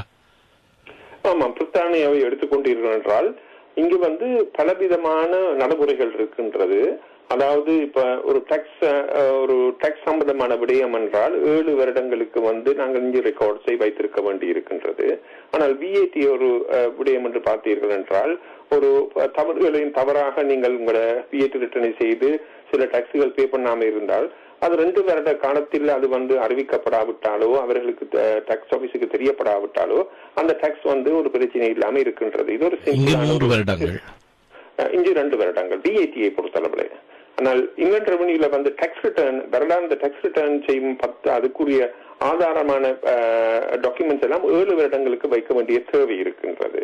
ஆனால் அதை விட இந்த மானிய பணங்கள் எடுப்பவர்கள் அரசாங்கத்திட்ட இருந்து மானிய பணங்களை களவாக எடுப்பவர்களோ அல்லது தவறுதலாக எடுப்பவர்களுக்கு சட்டம் மிகவும் இந்த டாக்ஸ் ஆபீஸ் டாக்ஸ் சம்பந்தமான டாக்ஸ் போன்று இந்த டாக்ஸ் சம்பந்தமான சட்டங்கள் போன்று இல்லை. அது எப்பொழுதும் அவர்கள் 10 வருடத்துக்கு பிறகோ 20 வருஷத்துக்கு பிறகோ இவ்வாறு ஒரு தவறு நடந்திருந்ததுன்னு சொன்னால் அந்த பணத்தை மீள எடுப்பதற்கு அவர்களுக்கு முடியும். மற்றது இந்த மானிய பணம் சம்பந்தமான விடயத்திலே பிரித்தானியாவை பொறுத்தளவிலே அதிகாரங்கள் அந்த ஸ்தாபனத்துக்கு டிடபிள்யூபி என்ற ஸ்தாபனத்துக்கு மிகவும் பரந்த அதிகாரங்கள் இருக்கின்றது. அந்த அதிகாரம் மிகவும் பாரதூரமாகத்தான் பாதிக்கும். ஆகவே பயங்கரவாத தடை சட்டம் என்று வந்துவிட்டால் அது மிகவும் ஒரு ஓபன் எண்டட் சிச்சுவேஷன். இந்த உள்நாட்டு சட்டங்களுக்கு மேலாக அந்த பயங்கரவாத சட்டம் மிகவும் ஒரு பாரதூரமான ஒரு விளைவை ஏற்படுத்தும். ஏனென்றால் நீங்கள் இந்த மானிய பண விடயத்திலே பார்த்தீர்கள் என்றால் அந்த ஸ்தாபனங்களுக்கு உங்களோட அதாவது உங்களோட பேங்க் ஸ்டேட்மெண்ட் முதல் உங்களோட டாக்குமெண்ட்ஸ் எல்லாத்தையும் எடுக்கக்கூடிய அதிகாரம் இருக்கின்றது அந்த ஸ்தாபனங்கள் ஊடாக. அதாவது கம்பெனிகள் ஊடாகவோ அரசாங்க ஸ்தாபனங்கள் ஊடாகவோ அந்த டாக்குமெண்ட்ஸ் எல்லாம் தாங்களாகவே எடுக்கக்கூடிய ஒரு தன்மை இருக்கின்றது. ஆனால் பயங்கரவாத தடை சட்டத்துக்குள்ளே அந்த முயற்சி மேலும் மேம்படுவதை நாங்கள் பார்க்கின்றோம். சரி, இங்கே தொடர்ந்து இப்பொழுது ஜெகநாதன் அவர்கள் ஜெர்மனியில் இருந்து காத்திருக்கின்றார். அவருடைய கருத்துக்களையும் பார்க்கலாம். ஜெகநாதன் அவர்கள் அப்புறம் அவருடைய தவறாக இணைத்துவிட்டேன். ஜெகநாதன் அவர்கள் காத்திருக்கிறீர்களா? ஜெகநாதன் அவர்கள் காத்திருக்கிறீர்களா? அவருடைய இணைப்பை இணைக்க முடியவில்லை என்று நினைக்கின்றேன். திரு ஜெகநாதன் அவர்கள்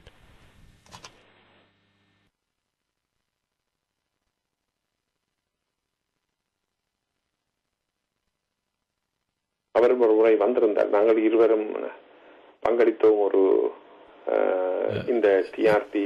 ஜெகநாதன் அவர்கள் இப்பொழுது உரையாடக்கூடியதாக இருக்கிறதா? சரி, நான் அவருடைய இணைப்பை மீண்டும் இணைக்க வேண்டும் என்று நினைக்கின்றேன். அவர் அப்படியே காத்திருப்பு.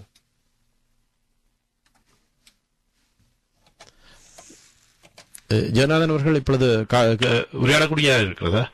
உங்களுடைய குரல் எனக்கு கேட்கிறதா? என்னுடைய குரல் இப்பொழுது உங்களுக்கு கேட்கிறதா? ஆமாம் ஆம். ஜெயதேவன் அவர்களும் காத்திருக்கிறீர்கள் என்ன? ஆமாம். சரியா, ஜெகநாதன் அவர்கள் உரையாடுங்கள். வணக்கம் தர்சன், வணக்கம் நேர்களே, வணக்கம் ஜெயதேவன் அவர்களுக்கும் மாலை வணக்கங்கள். திரு சிவலிங்கம் அவர்களும் இணைந்திருக்கின்றார். வணக்கம் சிவலிங்கம். வணக்கம் வணக்கம் வணக்கம் ஜெகநாதன். உங்களுடைய இருவருடைய குரலையும் கேட்பதில் மகிழ்ச்சியாக இருக்கின்றது. இது கொஞ்சம் தர்சனுக்கு கொஞ்சம் சிக்கலாக, இந்த தொழில்நுட்ப பிரச்சனைகள் கொஞ்சம் சிக்கலாக இருக்கிற வசதிகளை வைத்துக் கொண்டு செய்ய வேண்டிய கஷ்டத்திலே இருக்கிறார் போல இருக்கிறது. குறிப்பாக நீங்கள் இந்த புலிகளுடைய தடைகள் சம்பந்தமாக நீங்கள் பேசிக்கொண்டிருந்த விடயங்களை கேட்கக்கூடியதாக இருந்தது.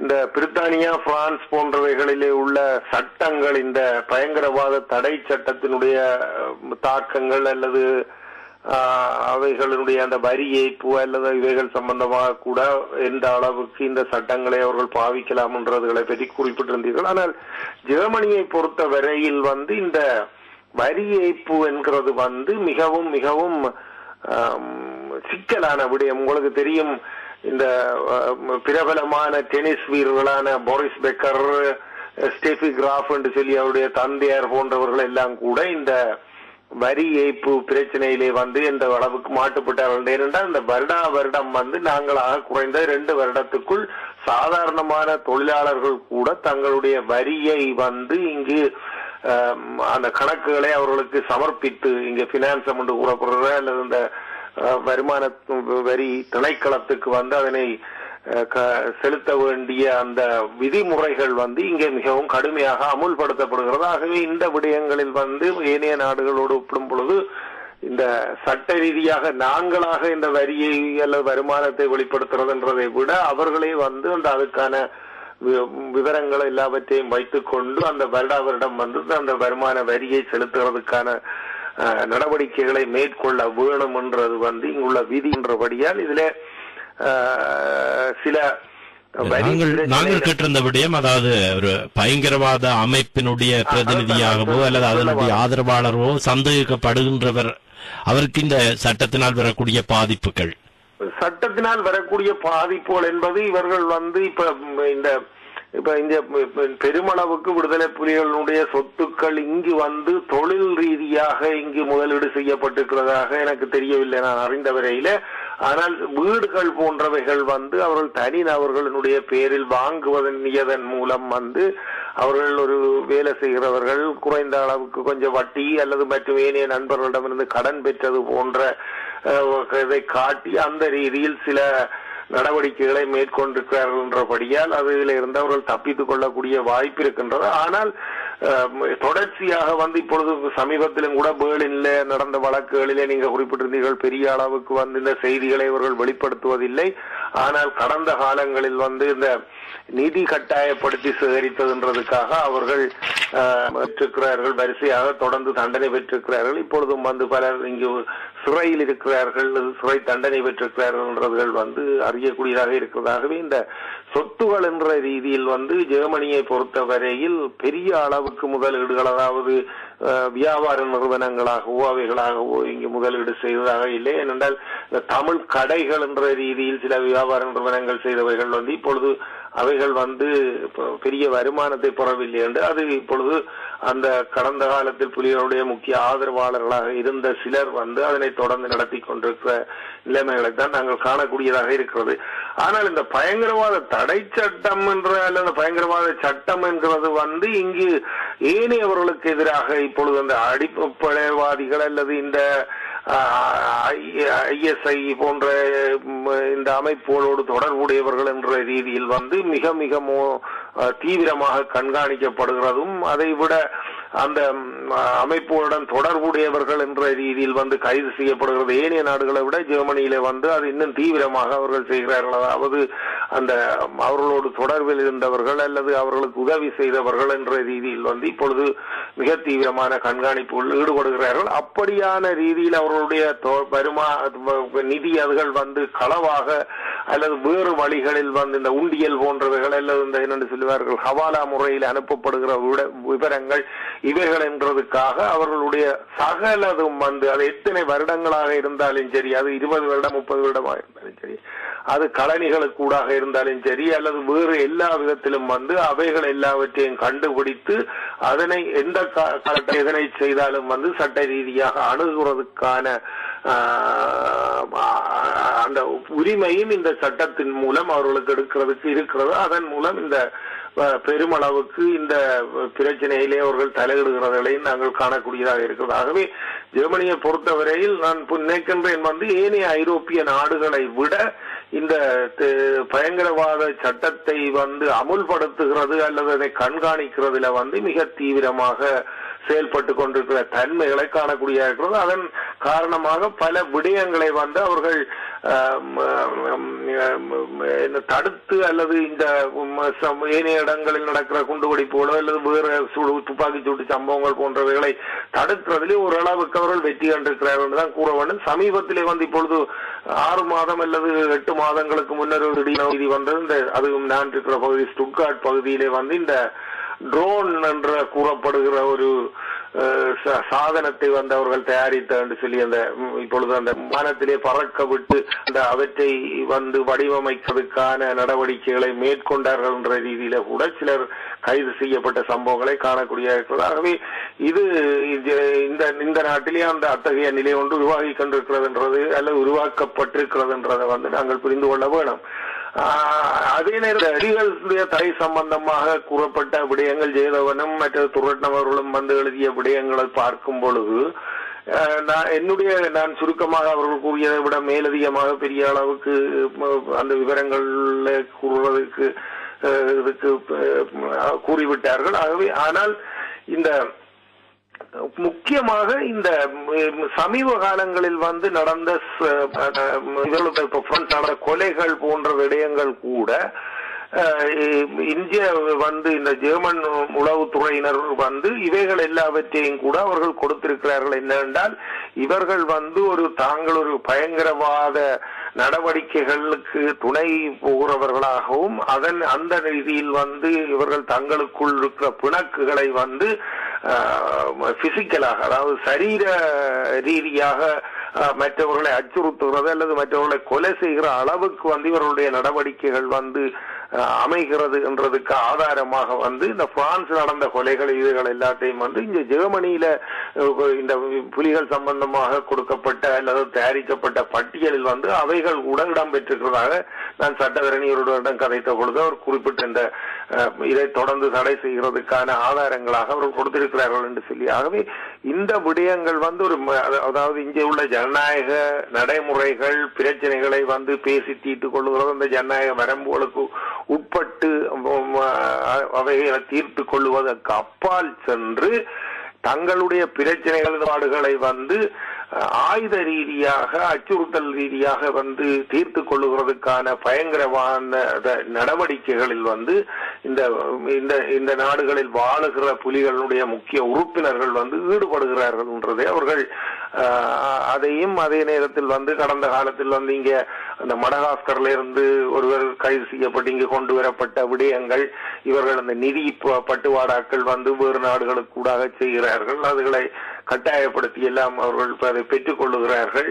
அதே நேரத்தில் என்ன ஒரு பினாமி அமைப்புகளாக சில அமைப்புகளை வைத்துக் கொண்டு செயல்படுகிறார்கள். அவர்களுடைய செயல்பாடுகளும் கண்காணிக்கப்பட்டுக் கொண்டிருக்கின்றன என்ற ஆதாரங்கள் எல்லாத்தையும் இவர்கள் கொடுத்திருக்கிறார்கள் என்றதை வந்து நான் அறியக்கூடியதாக இருக்கிறதாகவே இதுல முக்கியமாக வந்து இந்த நாடுகளில் நடைமுறைப்படுத்தப்படுகிற இந்த குறைந்தபட்ச முதலாளித்துவ ஜனநாயக நடைமுறைகளை கூட இவர்கள் பின்பற்றுகிறதுக்கு தயாரில்லை என்பதை வந்து ஒரு பாரிய அச்சுறுத்தலாக அவர்கள் காட்ட முற்படுகிறார்கள் என்றதை சம்பந்தப்பட்டவர்கள் இதுவரைக்கும் அது அவர் ஜேதவன் குறிப்பிட்டது போல அந்த ஜனநாயக விழுமியங்கள் ஜனநாயக நடைமுறைகள் என்ன என்றதை புரிந்து கொள்ளாமல் ஒரு வளர்க்கப்பட்ட ஒரு சக்தியாக தொடர்ந்து அவர்கள் இருந்து கொண்டிருக்கிறதும் வந்து இந்த தடைக்கு முக்கியமான நீடிக்கிறதுக்கு அவர்கள் ஆதாரம் கொடுக்கிறதுக்கு ஒரு வாய்ப்பாக அமைந்திருக்கிறது என்றதை வந்து இந்த சந்தர்ப்பத்தில் குறிப்பிடலாம் என்று நினைக்கிறேன். திரு சிவலிங்கம் அவர்கள் உங்களுடைய கருத்துக்களையும் நீங்கள் முன்வைக்கலாம். இதில் கேட்கிறதா கேட்கிறது ஆமாம் நல்ல தெளிவாக சொல்லு.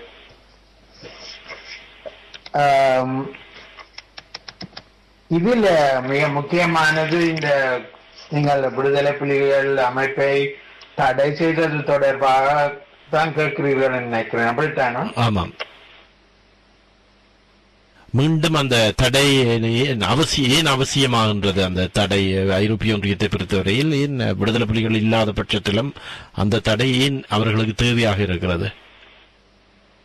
நான் நினைக்கிறேன் இலங்கை அரசாங்கம் இன்னும் இலங்கை அரசாங்கத்துக்கு மேலே இப்பொழுது அந்த விசாரணை இருக்கிறது. அதாவது ஐக்கிய நாடுகள் சபையினுடைய மனித உரிமை ஆணைக்குழுவினுடைய விசாரணை இருக்கிறது. அதில் விடுதலை புலிகள் சம்பந்தமான விசாரணைகளும் இருக்கிறது.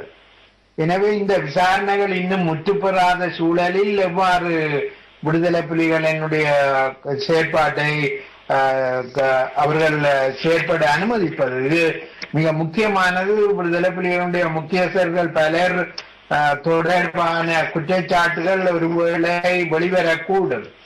எனவே அவர்கள் இவை தொடர்பான விசாரணைகளை மேற்கொள்வதற்கும் மற்றது இது தொடர்பான சாட்சியங்கள் அவர்களிடம் இருக்கின்ற காரணத்தினாலும் இந்த தடையை அவர்கள் தொடர்ந்து வைத்திருக்க கூடும் என நான் நம்புகிறேன். இது போன்று பாகிஸ்தானில் செயற்படுகின்ற பல்வேறு பயங்கரவாத அமைப்புகள் கூட அமெரிக்காவினால் தடை செய்யப்பட்டிருக்கிறது. எனவே இவற்றை வைத்துக் கொண்டு பார்க்கும் பொழுது அவர்கள் முன்னெச்சரிக்கையாகவே இந்த குற்றச்சாட்டுகள் தொடர்பான விசாரணைகள் நடந்து கொண்டிருக்கின்ற இந்த தருணத்தில் தடைகளை எடுப்பது பொருத்தமானது அல்ல என்று கருதி அவ்வாறு செய்திருக்கலாம் தான் நினைக்கிறேன். இப்ப உதாரணத்துக்கு விடுதலை புலிகளுடைய ஆயுத போராட்டம் மௌனிக்கப்பட்டதுடன் வெளிநாடுகளிலும் அதனை கலைத்திருந்தால், அந்த அமைப்பு இல்லை என்று இவர்கள் அறிவித்திருந்தால் இந்த தடைகள் தொடர்ச்சியாக வர வேண்டிய அவசியம் இருக்கும் என்று நீங்கள் நினைக்கிறீர்களா? அந்த ஆனால் விசாரணை இப்ப ஐக்கிய நாடுகள் சபையினுடைய மனித உரிமை ஆணைக்குழு இது தொடர்பான விசாரணைகளை மேற்கொண்டு வருகிறது. வெறுமனே இலங்கை அரசாங்கத்துக்கு எதிராகன்றது மட்டுமல்ல, விடுதலை புலிகளுக்கு எதிராகவும் விசாரணைகள் மேற்கொள்ளப்பட்டு வருகிறது. அது மட்டுமல்லாமல் இலங்கை அரசாங்கமும் இந்த நல்லெண்ண ஆணைக்குழு மூலமாக விசாரணைகளை மேற்கொள்ளப் போவதாக கூறி வருகிறது. எனவே இந்த விடுதலை புலிகள் அமைப்பை செயற்பாட்டில் இருந்து அவர்களை தொடர்ந்து செயற்பட அனுமதித்த பின் விசாரணைகளை மேற்கொள்வது அது ஒரு பொருத்தமான அணுகுமுறையாக இருக்க முடியாது. ஆனபடியா நான் நினைக்கிறேன் இந்த உலக நாடுகள், இந்த குறிப்பாக இந்த ஐக்கிய நாடுகள் சபையினுடைய மனித உரிமை ஆணைக்குழுவினுடைய விசாரணைகளினுடைய முடிவுகள் தெரியும் வரையும் இந்த தடை உத்தரவு தொடரும் என்றுதான் நான் நினைக்கிறேன். திரு ஜெயதேவன் அவர்கள், இப்ப உதாரணத்துக்கு நீங்கள் எடுக்கலாம், இப்ப இந்த நாடுகளுக்கு உண்மையிலே தெரியும் தாயகத்திலே விடுதலை புலிகள் அமைப்பு என்பது இயங்க முடியாத சூழல் மற்றும் அங்கே விடுதலை புலிகளாக இருப்பவர்கள் கூட இனி ஒரு போராட்டத்திலே அங்கே தாயகத்தில் உள்ளவர்கள் செல்வதற்கு தயாரில்லாத சூழல் இருக்கின்றார்கள் என்பது ஐரோப்பிய ஒன்றிய நாடுகளுக்கு தெரிந்திருக்கிறது.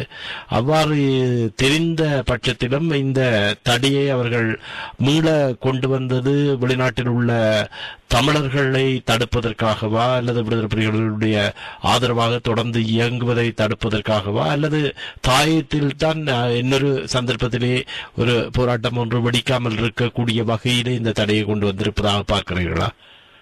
நான் அப்போது கூறியது போல உண்மையிலே நான் பிரித்தானியாவில் ஈடுபடுவது அரசியல் விடயங்களிலே ஈடுபடுவதால் இந்த நாடு சம்பந்தமான கருத்தை நான் முன்வைக்க விரும்புகின்றேன்.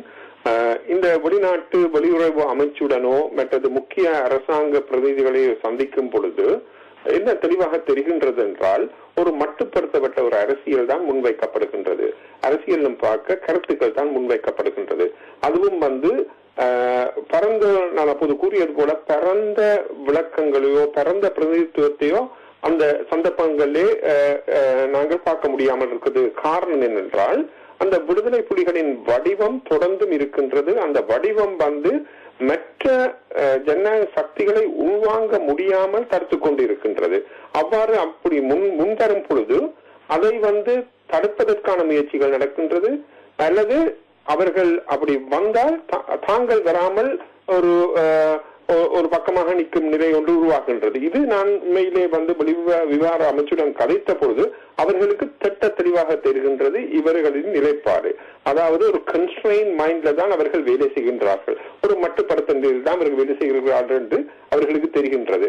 அவர்களுடன் ஈடுபட்டு சில முயற்சிகளை எடுப்பதற்கு கூட அவர்கள் கஷ்டப்படுகின்றார்கள். ஆகவே இந்த நிலையிலே இது ஒரு மேசையிலே சந்தித்து கதைக்கும் ஒரு விடயத்திலே கூட இல்லை என்றால் அவர்களுக்கு இப்படியான தலைவர்களுக்கு அந்த தீவிரவாத தன்மை உள்ளவர்களை மட்டுப்படுத்த முடியாத நிலையில் இருக்கின்றார்கள், அவர்களுக்கு அறிவுறுத்த முடியாத நிலையில் இருக்கின்றார்கள். ஆகவே அத்தகைய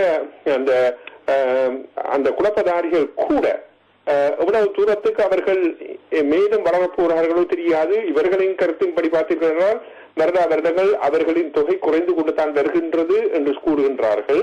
ஆனால் அவர்களின் அந்த பிரதிபலிப்பு அவர்கள் செய்யும் நடவடிக்கைகளின் பிரதிபலிப்புகள் திட்ட தெளிவாக தெரிகின்றது.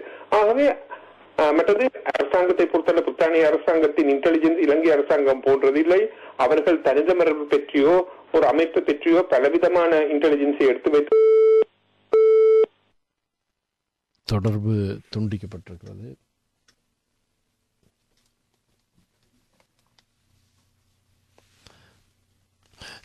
தொடருங்கள் புறங்கள். குமார் அவர்கள் இணைந்திருக்கின்றார் நினைக்கின்றேன். குமார் அவர்கள் உங்களுடைய கருத்தை குறிப்பிடுங்கள். வணக்கம், நான் மகாராஜன். எல்லோரும் நலம் தானே சார்? நான் விடயத்துக்கு வர்றேன். இன்றைக்கு நான் சொல்ல போறது என்னுடைய சொந்த கருத்து. இதோட சொல்லாத ஒரு சில விடயங்களை நான் குறிப்பிட விரும்புகிறேன். துரைரத்னம் அவருடைய அந்த அறிக்கையின் அடிப்படையாக கொண்டு செல்ல விரும்புகிறேன். அதாவது இது தத்துவார்த்த ரீதியாக சொல்ற போதன் சில நேரம் உங்களுக்கு எவ்வளவு தூரம் உங்களால் ஏற்றுக்கொள்ள முடியுமென்று எனக்கு தெரியாது. அதாவது அதர்மம் உச்சத்துல தலைவில் தாட்டின பொழுது தர்மம் தலைகுந்து நின்றது. தர்மம் தலைகுந்து நின்ற பொழுது சாஸ்திரங்கள் மௌனமாக இருந்தது. அப்ப சாஸ்திரங்கள் மௌனமாக இருக்கும் பொழுது அஸ்திரங்கள் பேச ஆரம்பிச்சது. அதுதான் குருஷேத்திர போர். வஞ்சகம் வீழ்த்தியது. நீங்க மகாபாரதத்தை படிச்சீங்கடா தெரியும். முழுக்க முழுக்க சதியும் சூழ்ச்சியும். இதுதான் விடுதலை புலிகளுக்கு நடந்தது. எதிர்காலத்தில் இந்தியாவிலும் கிறிஸ்தவர்களுக்கு எதிரான மிகப்பெரிய ஒரு குருஷேத்திர போர் நடக்கும். இலங்கையில கொல்லப்படுறது முழுக்க முழுக்க இந்துக்கள். அதே மாதிரி இந்தியாவிலும் கிறிஸ்தவருடைய வெறியாட்டம் உச்சத்துல தொட்டு இவர்களுக்கு அப்படி போர் வெடிக்கல. எந்த நாடும் இவர்களுக்கு ஆசிய நாடுகளுக்கு உதவி செய்யாது, எந்த காலத்திலும் செய்யாது. இவர்கள் எதிர்பார்க்கிறார்கள். அது நடவடிக்கை சாத்தியம் இல்லை. அப்படியே ஒரு போர் நடக்கதான் இருவர காலத்தில் நடந்த செய்யப்பட்ட தவறுகளை இவர்கள் உணர்ந்து கொள்வார்கள். கையேந்திரகுமார் என்ன இப்பொழுது குமார் அவர்கள், நீங்கள் ஜெர்மனிலே எடுத்துக்கொண்டால் இனவாதிகளுடைய தாக்குதலிலே வெளிநாட்டவர்கள் பெரிய அளவிலே பாதிப்படைகின்றார்கள். அவ்வாறான ஒரு இனவாதிகளுடைய கரம் இப்பொழுது ஜெர்மனியிலே பெரிய அளவிலே நேரடியான ஒரு தாக்குதலில் இறங்கி இருக்கின்றார்கள். அவ்வாறானால் நீங்கள் தாக்கப்பட்டால் எவ்வாறு குறிப்பிடுவீர்கள்? ஏனென்றா இவர்கள் இன்றைக்கு சர்வதேச குறிப்பாக வறுமைப்பட்ட நாடுகளில் கொண்டு போய் ஆயுதங்களை குவிச்சு அங்க யுத்தங்களை நடத்தி தாங்கள் வாழ்ந்து கொண்டிருக்கிறார்கள். ஆனா புத்திசாலித்தனமான நாடுகள் இன்றைக்கு ஆயுத உற்பத்தி செய்கிற நாடுகளிலிருந்து மிகப்பெரிய அளவில் இறக்குமதி செய்கிறார். ஆனா இந்த ஆயுதங்கள் ஒரு காலத்துல இந்த ஆயுத உற்பத்தி செய்கிற நாடுகளுக்கு எதிராக திரும்பும். நீங்க பொறுத்து பாருங்க. அதே மாதிரித்தான் நீங்க கேட்ட நாங்களும் பாதிக்கப்படும். நான் இல்லைன்னு சொல்லல. இங்க வாழ்ற நாங்கள். நீங்க என்ன பாவம் செய்தீர்கள்?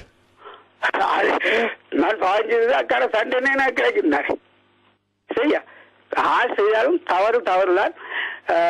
இயற்கை என்பது தான் எதை செய்ய நினைக்கிறதோ அதை செய்ய தீரும். அதனுடைய கையேந்திரகுமார் எல்லாம் இவர்கள் பின்னின்று கையாளுறாரு. இந்த கூட்டமைப்பை உடைக்கிறதுக்காக இவர்கள் அவரை தங்களோட கைக்குள்ள போட்டு கொண்டு எவ்வளவு சதியும் சூழ்ச்சியும் செய்து கொண்டிருக்கிறோம். ஆனால் நான் மீண்டும் சொல்றேன், சர்வதேசத்தால் அதாவது நியமிக்கப்பட்ட விடயங்கள் இவர்களால் எந்த காலத்திலும் தோற்கடிக்க முடியாது. அப்படி தோற்கடிக்க முற்பட்டால் அது இவர்களை அளிக்கும் அறிவியல். இது என்னுடைய மனதின் ஆழத்திலிருந்து வெளிப்படுகின்ற ஒரு எரிமலை குமுறல். நீங்கள் நகைச்சுவையா சொல்லலாம், ஒரு பைத்தியக்காரன் வந்து திருவிழாம காட்டி கொண்டுதான். இதுதான் யதார்த்தம். மீண்டும் சொல்கிறேன், வஞ்சகம் தான் தூர்த்தியது. மீண்டும் அதே தான் மிகப்பெரிய ஒரு குசேத்திர போர் நடக்கும். இலங்கையை நான் சொன்னான், போரை பார்த்துட்டு இறுதியா சொன்னான், இலங்கையில் ஒரு குசேத்திரம் நடக்க போகுதுன்னு சொல்லி வானொலியில சொன்னான். தனிப்பட்ட நவதலுக்கு அதை கேட்டுக்கொண்டிருந்தவர்களுக்கு தெரியும். அதே நேரத்தில் நான் விடவரன் ஜெயனானும் நானும் தான் இதுவரையில பகிரங்கமாக மனம் திறந்து பேச வேண்டாம். நாங்கள் மட்டும்தான் அரசியல எந்த ஒரு அரசியல்வாதியோ தமிழர்களோ பேச வேண்டியாது. ஜெயனுக்கு சேரினத்துக்கு எல்லா இந்த வானிலை கேட்டவர்களுக்கு மிக தெளிவாக எதிர்காலத்தில் வரக்கூடிய ஒவ்வொரு ஆசையும் நாங்கள் சொன்னார்கள். இப்படித்தான் நடக்கும் என்று எல்லாரும் எங்களை துரோகிகள் சொல்லிச்சிடம், செயலி வண்ணிச்சிடம், துரோகிகள் இந்த வானொலி என்றெல்லாம் சொல்லிச்சிடம். கடைசியில் என்ன நடந்தது? அதை இதுக்கு மேலே நான் பேச விரும்பல. நீங்கள் தொடருங்க. நன்றி, வணக்கம். நன்றி. சரி, ஜெயதேவன் அவர்களுடைய தொடர்பு கிடைக்கப்ப. சரி ஜெயதேவன் அவர்களே, அதாவது இப்ப நம்மவர்களை பொறுத்தவரையில் அவர்கள் ஒருபோதுமே விடுதலை புலிகளுடைய பெயர்களில் வெளிநாடுகளில் இயங்குவதில்லை. வெவ்வேறு மறைமுக பெயர்களில் தான் இயங்கிக் கொண்டிருக்கின்றார்கள். அவை ஐரோப்பிய ஒன்றியம் இந்த சட்டத்தை இங்கே இல்லாத ஒரு அமைப்புக்காக ஏன் கொண்டு வர வேண்டிய தேவை இருக்கிறது? இந்த அமைப்புகள் எல்லாம் விடுதலை புலிகளின் பின்னணி அமைப்புகளாக இருக்கின்றன. சட்ட ரீதியாக நிரூபிக்க முடியாத ஒரு சூழல் இருக்கிறதானே இருக்கின்றது. ஆனா அவர்களது நடவடிக்கைகளை பார்க்கும் பொழுது அந்த நடவடிக்கைகளால் அவர்கள் பல அழுத்தங்களையும் பேஸ் பண்ண வேண்டிய ஒரு தேவை வருகின்றது. ஏனென்றால் இவர்கள் அந்த அமைப்பிலே இருந்தவர்கள், விடுதலை புலிகளில் இருந்தவர்கள், அந்த அமைப்பை சார்ந்தவர்கள் தான் தொடர்ந்தும் அந்த புது அமைப்புகளிலே பணிபுரிகின்றார்கள். ஆனா அதிலே இப்பொழுது பார்த்தீர்கள், முன்பு குறிப்பிட்டது போல ஒரு ஜனநாயக வடிவம் ஒன்று இருக்கின்றது. ஜனநாயக வேலைகளையும் செய்கின்றார்கள்.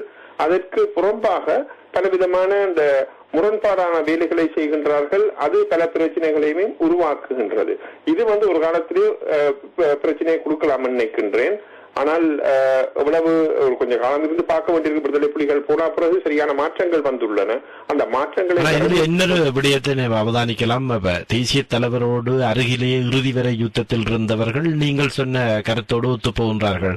அதாவது புதிய சிந்தனை தேவை, புதிய மாற்றங்கள் தேவை என்று சிந்திப்பவர்களாக இருக்கின்றார்கள்.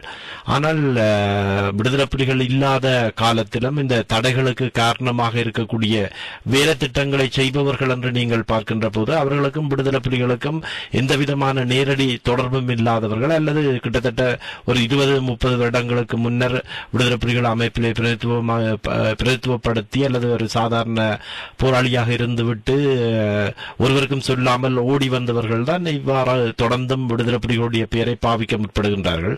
ஆனால் தேசிய தலைவரோடு கடைசி வரை இருந்தவர்கள் நீங்கள் சொன்ன அந்த கருத்தில் சிந்தனை அடிப்படையில் வேறு ஒரு மாற்றத்தின் ஊடாக தமிழர்களுடைய உரிமையை பெற வேண்டும் என்ற சிந்திப்பவர்களாக இருக்கின்றார்கள். நீங்கள் சொல்வதில் நியாயம் இருக்கின்றது. அதே நேரத்திலே அந்த அந்த இயக்கத்திற்கால் வந்தவர்கள் கூட இன்னும் அத்தகைய மாற்றங்களை காணவில்லை. நான் பேர் குறிப்பிட விரும்பவில்லை. இயக்கத்திலே இருந்து நேரடியான தலைமை பதவிகளிலே இருந்து வந்தவர்கள் கூட இன்று அந்த அந்த ஒரு பயங்கரவாத தன்மையை வளர்ப்பதற்கான முயற்சிகளை எடுக்கும் நிலைப்பாடு ஒன்று இருக்கின்றது. ஆகவே அது ஒரு நீங்கள் எல்லாரையும் பார்த்து சொல்ல முடியாது. சில பேர் இருக்கின்றார்கள், முக்கிய காரண கருத்தாக்கள் இருக்கின்றன. அவர்கள் தொடர்ந்தும் இந்த வேலையை செய்ய அவர்களுக்கு அந்த தேவை இருக்கிறது என்னென்றால் சொத்துக்களை தொடர்ந்தும் தாங்கள் கையாள வேண்டும். அதற்கு இவ்வாறான தயார்படுத்தல் நடவடிக்கைகளின் ஊடாக தங்களுக்கான ஒரு அங்கீகாரத்துக்குத்தான் இதனை தொடர்ச்சியாக செய்து வருகின்றார்கள். மக்களுடைய நலன் கருதி அல்ல. அது தெளிவாக தெரிகின்றது. அதுதான் நானும் கூறுகின்றேன். என்றால் இவர்கள் மக்களை பிரதிநிதித்துவப்படுத்தவில்லை. இவர்கள் மக்களை பிரதிநிதித்துவப்படுத்துவது போல நடிக்கின்றார்கள். அவர்கள் தாங்கள் தான் இந்த மக்கள் பிரதிநிதித்துவம் என்று கூறுகின்றார்கள். குறிப்பாக பார்த்தீர்கள் என்றால் பிரிட்டிஷ் தமிழ் போரம் என்ற அமைப்பின் ஒரு மேகசின் ஒன்று அடித்திருக்கிறது. அந்த மேகசினிலே இன்று பிரித்தானியாவிலே 400,000 தமிழ் மக்கள் இருக்கின்றார்கள். நாங்கள் 400,000 தமிழ் மக்களின் நாங்கள் பிரதிநிதிகள். எவ்வாறு அவர்கள் பிரதிநிதியாக வரலாம்? சில இந்த கட்டுப்பாடுகளை வைத்துக் கொண்டு அந்த கட்டுப்பாடுகளுடன் மற்றவர்களை மழுங்கடித்துக் கொண்டு இவர்கள் தாங்கள் தான் போக பிரதிநிதிகள் என்று கூறிக்கொண்டிருப்பது மிகவும் தவறு. ஆகவே இது தெரியாமல் இல்லை. ஆனா இதுகளுக்கு என்ன நடக்குது என்றால் இத்தகைய விடயங்களுக்கு சில அரசியல்வாதிகளும் பின்னணி நிற்கின்றார்கள். அவர்களுக்கும் கருத்து தெரியாமல் உள்விடயங்கள் தெரியாமல் இத்தகைய அமைப்புகளை அவர்களும் ஆதரிக்கின்றார்கள். இதற்கு காரணம் என்னென்றால் தமிழ் மக்கள் மத்தியிலேயும் கூட ஒரு பாரிய அளவிலே சில முன்னெடுப்புகள் இல்லை. பல கருத்துகளும் முன்னிலைப்படுத்தி விரிவாக கதைப்பதில்லை. இன்று பாருங்கள், டிஆர்டி ரேடியோவில் நாங்கள் பல கருத்துக்களையும் கதைக்கின்றோம். ஆனால் எத்தனை வானொலியில எத்தனை டெலிவிஷன்ல இத்தகைய கருத்துக்கள் முன்வைக்கப்படுகின்றன? அப்படி இல்லை. ஆகவே இந்த நிலைப்பாடு ஒரு லாங் டேர்ம்ல சில பிரச்சனைகளை தரப்பாக்கலாம். ஆனால் அந்த முனைப்புகளை உலக நாடுகள் எவ்வளவு தூரத்துக்கு முன்னெடுக்கும் என்பது அந்தந்த காலகட்டத்தில் தான் தெரியும். அதுவும் இந்த எலெக்ஷன் முடிந்த பிறகு ஒரு பிரச்சனை தீர்வதற்கான சூழ்நிலை உருவாகி வெளிநாட்டு அமைப்புகள் அந்த பிரச்சனையை இன்னும் மழுங்கடிக்க முயற்சிக்கும் பொழுது சில இடர்களை அவர்கள் எதிர்பார்க்க வேண்டிய ஒரு நிலைப்பாடு உருவாகலாம் நினைக்கின்றேன். சரி, தொடர்ந்து திரு சிவலிங்கம் அவர்கள் குறிப்பாக இன்றைய சூழலிலே விடுதலை புலிகள் அமைப்பானது ஒரு பலம் பொருந்திய அமைப்பாக ஒரு காலகட்டத்திலே இருந்தது. இன்று அந்த விடுதலை புலிகள் அமைப்பு என்று சொல்லக்கூடியவர்களாக இருக்கக்கூடியவர்கள், அதனோடு நெருங்கிய முன்னே தொடர்புகள் வைத்திருந்தவர்கள் கூட இப்பொழுது இல்லை. இருப்பவர்கள் கூட ஒரு தங்களுடைய சுயநல காரணங்களுக்காக அந்த பெயரை தொடர்ச்சியாக பயன்படுத்தி வருகின்றார்கள். கட்டாயமாக விடுதலை புலிகளுடைய பெயரை பயன்படுத்தித்தான் தமிழர்களுடைய விடுதலை போராட்டத்தை நகர்த்த முடியுமா? இது உண்மையில் இது தொடர்பாக நாங்கள் சற்று வித்தியாசமாகத்தான் பார்க்க வேண்டும். ஏனெனில் விடுதலை புலிகள் என்ற பெயரை வைத்து ஒரு அமைப்பு கட்டி அதனூடாக செயற்படுவது இப்பொழுது சாத்தியமில்லை. நீங்கள் குறிப்பிட்டது போல வெவ்வேறு பெயர்களில் அவர்கள் இயங்குகிறார்கள். ஆனால் இங்கு, அதாவது மேற்கு நாடுகளில் நீங்கள் ஒன்று அவதானிக்கலாம், சட்டங்கள் பெருமளவிலே அமைப்புகளை சார்ந்து அந்த சட்டங்கள் இயற்றப்படுவதில்லை. தனி மனிதர்களை மையமாக வைத்துத்தான் அந்த சட்டங்கள் இயற்றப்படுகின்றன. எனவே அவர்கள் பயங்கரவாதம் என்று சிலவற்றை அவர்கள் வரிசைப்படுத்தி வைத்திருப்பார்கள். அந்த அவர்கள் பயங்கரவாதம் என்று குறிப்பிடப்படுகின்ற அந்த அம்சங்களை ஒரு தனி நபர் வெவ்வேறு பெயர்களில் இருந்தாலும் அவ்வாறான செயற்பாடுகளை அவர் மேற்கொள்வாராக இருந்தால் அவர்களுக்கு எதிராக சட்ட நடவடிக்கை எடுப்பார்கள். எனவே நீங்கள் குறிப்பிடுவது போல விடுதலை புலிகளினுடைய பெயர்கள் இல்லை, அவர்கள் இல்லாமல் போய்விட்டார்கள், எனவே அவர்களுக்கு எதிராக சட்ட நடவடிக்கை எடுக்க முடியுமா என்ற கேள்விக்கு இதுதான் பதிலாக இருக்கும். ஏனெனில் அவர்கள் விடுதலை புலிகள் அமைப்பு என்ற பெயருக்காக சட்ட நடவடிக்கை எடுப்பதில்லை. அவர்கள் பயங்கரவாதம் என சிலவற்றை வரவிலக்கணப்படுத்தி கொடுத்திருக்கிறார்கள். அவ்வாறான வரவிலக்கணங்களை அல்லது அவ்வாறான பயங்கரவாத நடவடிக்கைகளை மேற்கொள்ளுகின்ற தனிநபர்களுக்கு எதிராக அவர்கள் சட்ட நடவடிக்கை எடுப்பார்கள். இனி நீங்கள் இந்த விடுதலை புலிகள் அமைப்பு இல்லாமல் போய்விட்ட நிலையில் அரசியல் செய்வது தொடர்பாக நீங்கள் குறிப்பிடுகிறீர்கள். இதில் உண்மையாக நீங்கள் ஆரம்பத்திலேயே குறிப்பிட்டிருந்தீர்கள், சில பேர் விடுதலை புலிகளுடைய தலைவரோடு நெருக்கமாக இருந்து அவர் என்ன நினைச்சார் என்பது குறித்த தகவல்களை பெற்றவர்களும் இருக்கிறார்கள். இன்னும் பலர் அவருக்கு நெருங்க முடியாத நிலைமையில் இருந்தவர்கள் இப்பொழுது தாமும் விடுதலை புலிகள் என்று கூறுகின்ற ஒரு நிலைமையும் காணப்படுகிறது. ஆனால் இவைகள் இல்லாம ஒரு பெரிய பிரச்சனைகள் அல்ல. ஏனெனில் போராட்டத்தையும் தமிழ் மக்களுடைய எதிர்காலத்தையும் அந்த அந்த தாயகத்து நிலைமைகள் தான் தீர்மானிக்கின்றன. நாங்கள் கனவில் தமிழீழத்தை நாங்கள் கனவிலே காணலாம். ஆனால் அங்கு யதார்த்த நிலைமைகள் தமிழீழத்தை காண்பதற்கு எதிராக இருக்குமாக இருந்தால் இந்த கனவோடுதான் அவர்கள் சீவிக்க முடியும். எழுதுவார்கள். நீங்கள் குறிப்பிட்டது போல பதிவு செய்யப்படாத பல இணையதளங்கள் பல கற்பனைகளோடு சீவிக்க கூடும்.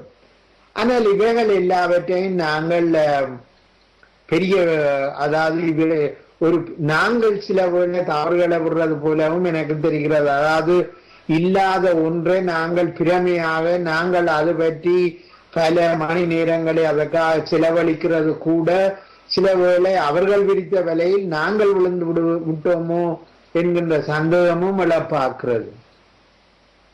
சரி, அப்படியே காத்திருங்கள்.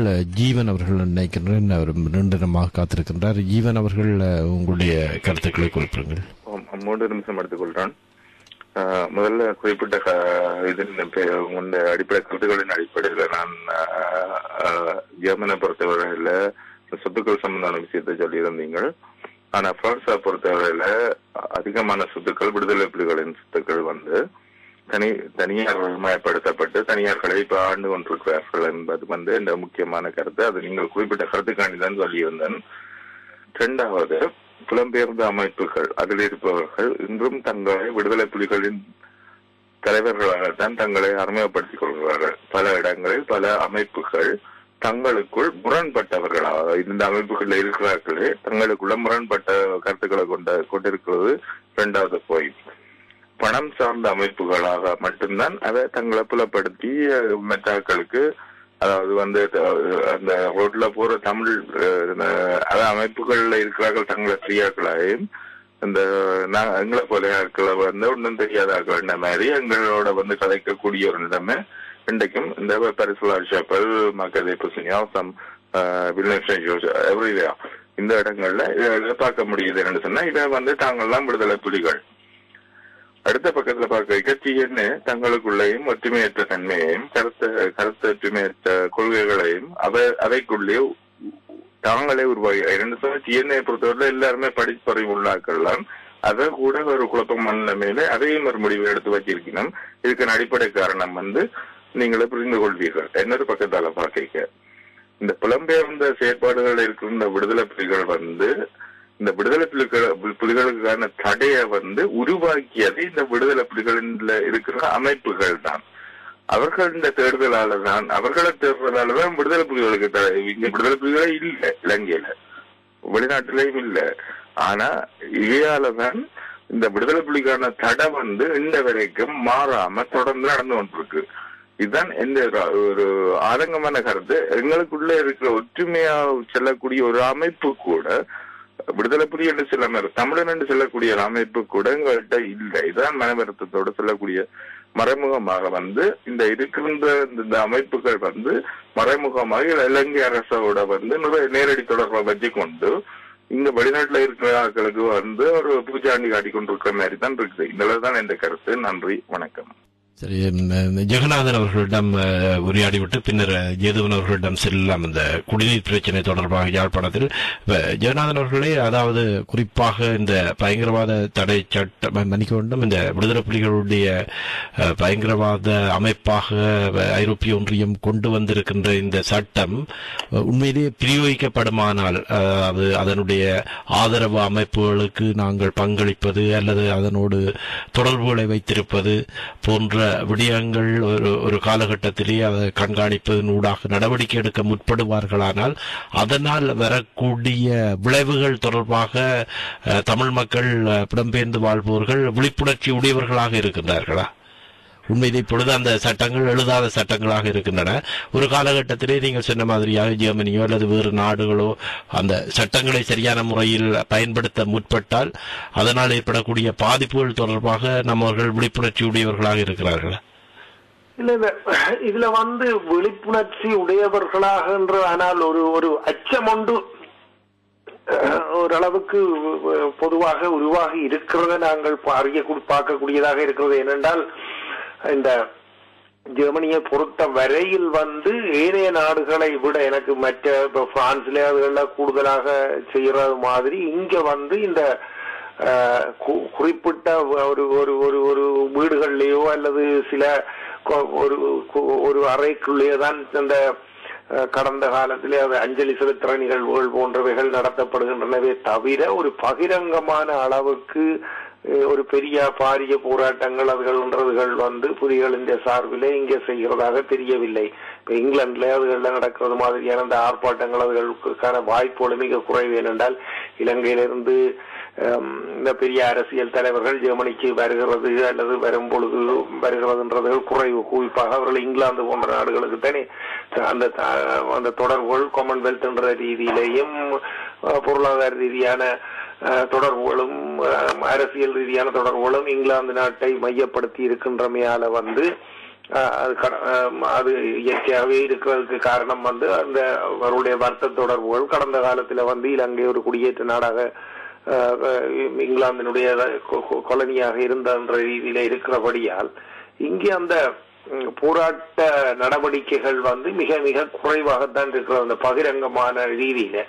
ஆனால் நீங்க கேட்டது மாதிரி இந்த காசு போன்றவைகள் வந்து இப்பொழுது உள்ள நிலைமையில வந்து அவர்கள் வந்து இப்ப இலங்கைக்கு அனுப்புறது அல்லது அதுகள் என்று சொல்லி சொன்னாலும் அவர்கள் தங்களுக்கு இந்த சில பாதிக்கப்பட்டவர்களுக்கு அனுப்புறது போன்றவைகள் என்றாலும் கூட அவர்கள் ஒரு அந்த ரீதியில அந்த அமைப்புன்ற ரீதியில அனுப்புகிறார்களே தவிர நேரடியாக புலிகளினுடைய செயல்பாடுகளுக்காக நிதி சேர்க்கிறதோ அந்த நடவடிக்கைகள் எதுவும் இப்பொழுது ஜெர்மனியிலே இல்லாத நிலைமைகள்லாம் இருக்கின்றது.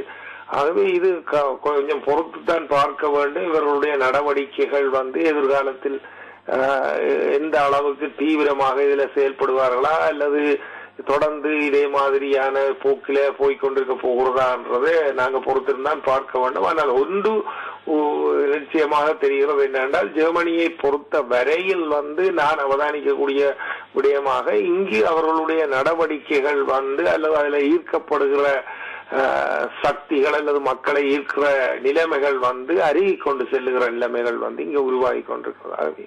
இங்க பெரிய அளவுக்கு இந்த சட்டத்துக்கு எதிரான ரீதியில செயல்பட்டு அதுல மாட்டிக்கொள்ளக்கூடிய வாய்ப்புகள் அல்லது அதுக்கான நடவடிக்கைகள் எடுக்கிறது வாய்ப்புகள் வந்து இங்க குறைவாக இருக்குது. அதை நாங்கள் இனி பொறுத்திருந்தான் பார்க்க வேண்டும். இவர்களுடைய நடவடிக்கைகள் எந்த அளவுக்கு இங்க தீவிரமாக இந்த செயல்பாடுகள் இருக்கின்றனவான்றதுகளை வைத்துத்தான். ஆனால் இப்பொழுது உள்ள நிலைமையில அப்படியான நிலைமைகள் வேலை குறைவாகத்தான் இருக்கின்றது தான் நான் அவதானிக்கக்கூடியதா இருக்கிறது. சரி, அடுத்து திரு ஜேதவன் அவர்கள், நீங்கள் தாயத்துக்கு சென்றிருந்த போது இந்த குடிநீர் பிரச்சனை தொடர்பாக உங்களுடன் யாராவது உரையாடி இருப்பார்கள் நினைக்கின்றோம். ஒரு இன்று மாகாண சபையை பொறுத்தவரையில் அவர்கள் அந்த கிணறுகளில் உள்ள நீரை பரிசோதித்து சரியான ஆய்வு முடிவுகளை தெரிவித்து அல்லது புலம்பெயர்ந்து நாம் இந்த தொழில்நுட்ப ரீதியாக வளம் பொருந்திய நாடுகளில் வாழுகின்றோம். சாதாரணமாக இந்த டாய்லெட் நீரையே குடிநீராக மாற்றி பயன்படுத்தக்கூடிய வல்லமையுடைய நாடுகளில் வாழ்ந்து கொண்டிருக்கின்றோம். ஏன் எங்களால் அந்த குடிநீர் தொடர்பாக முயற்சிகளை மேற்கொண்டு அந்த குடிநீரில் உண்மையிலேயே ஓயில் கலந்திருக்கிறதா, அதாவது ஒருவருக்கு ஆபத்தை ஏற்படுத்தக்கூடிய அளவுக்கு அதனுடைய விகிதம் இருக்கிறதா என்பது தொடர்பாக ஏன் ஒரு தெளிவாக அறிவிக்க முடியாத சூழலிலே மக்கள் வைக்கப்பட்டிருக்கிறார்கள்? உண்மையில் நான் கடந்த ஜூலை மாதம் தான் இலங்கைக்கு சென்றிருந்தேன். அந்த நேரம் வந்து இந்த குடிநீர் பிரச்சனை வந்து ஒரு பிரச்சனையாக இருக்கவில்லை. அதுக்கு பின்புதான் இந்த செய்தி வந்தது.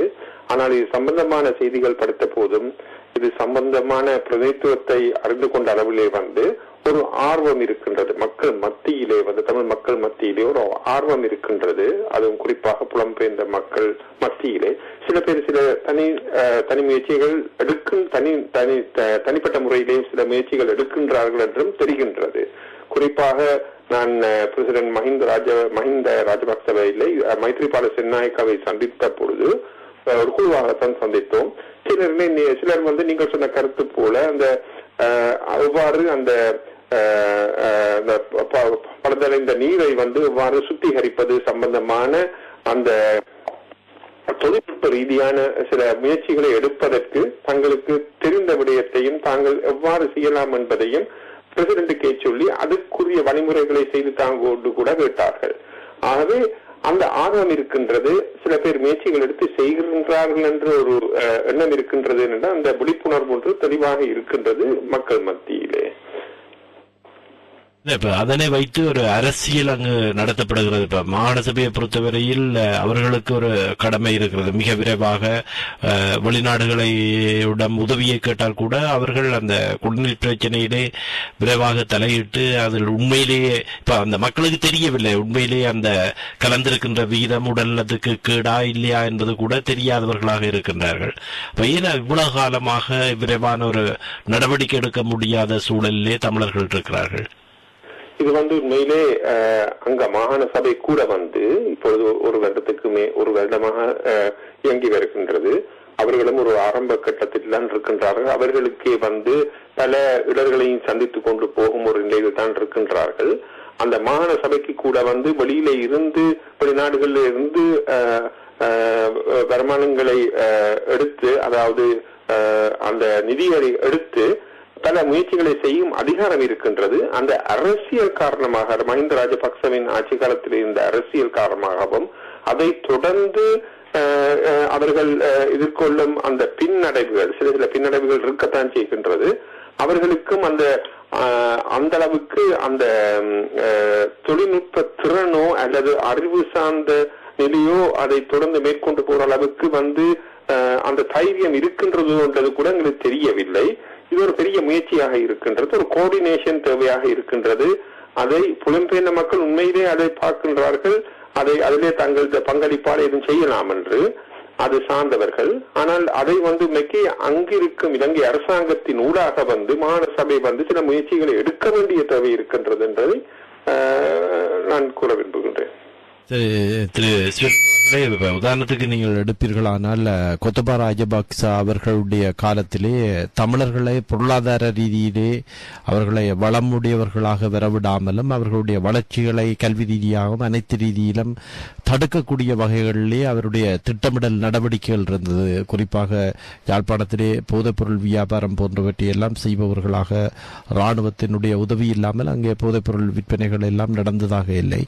அவை திட்டமிட்ட ரீதியிலே தமிழர்களுடைய வளம் அவர்களது எதிர்கால சந்ததியினரை அளிக்கின்ற செயற்பாடுகள் தான் நடைபெற்றன.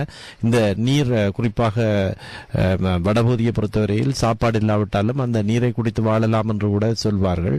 அவை அந்த நீரிலே இவ்வளவு ஒரு நச்சுத்தன்மையை கலப்பதற்கான காரணம் இந்த ஒரு திட்டமிட்ட நடவடிக்கையாக நீங்கள் பார்க்கிறீர்களா?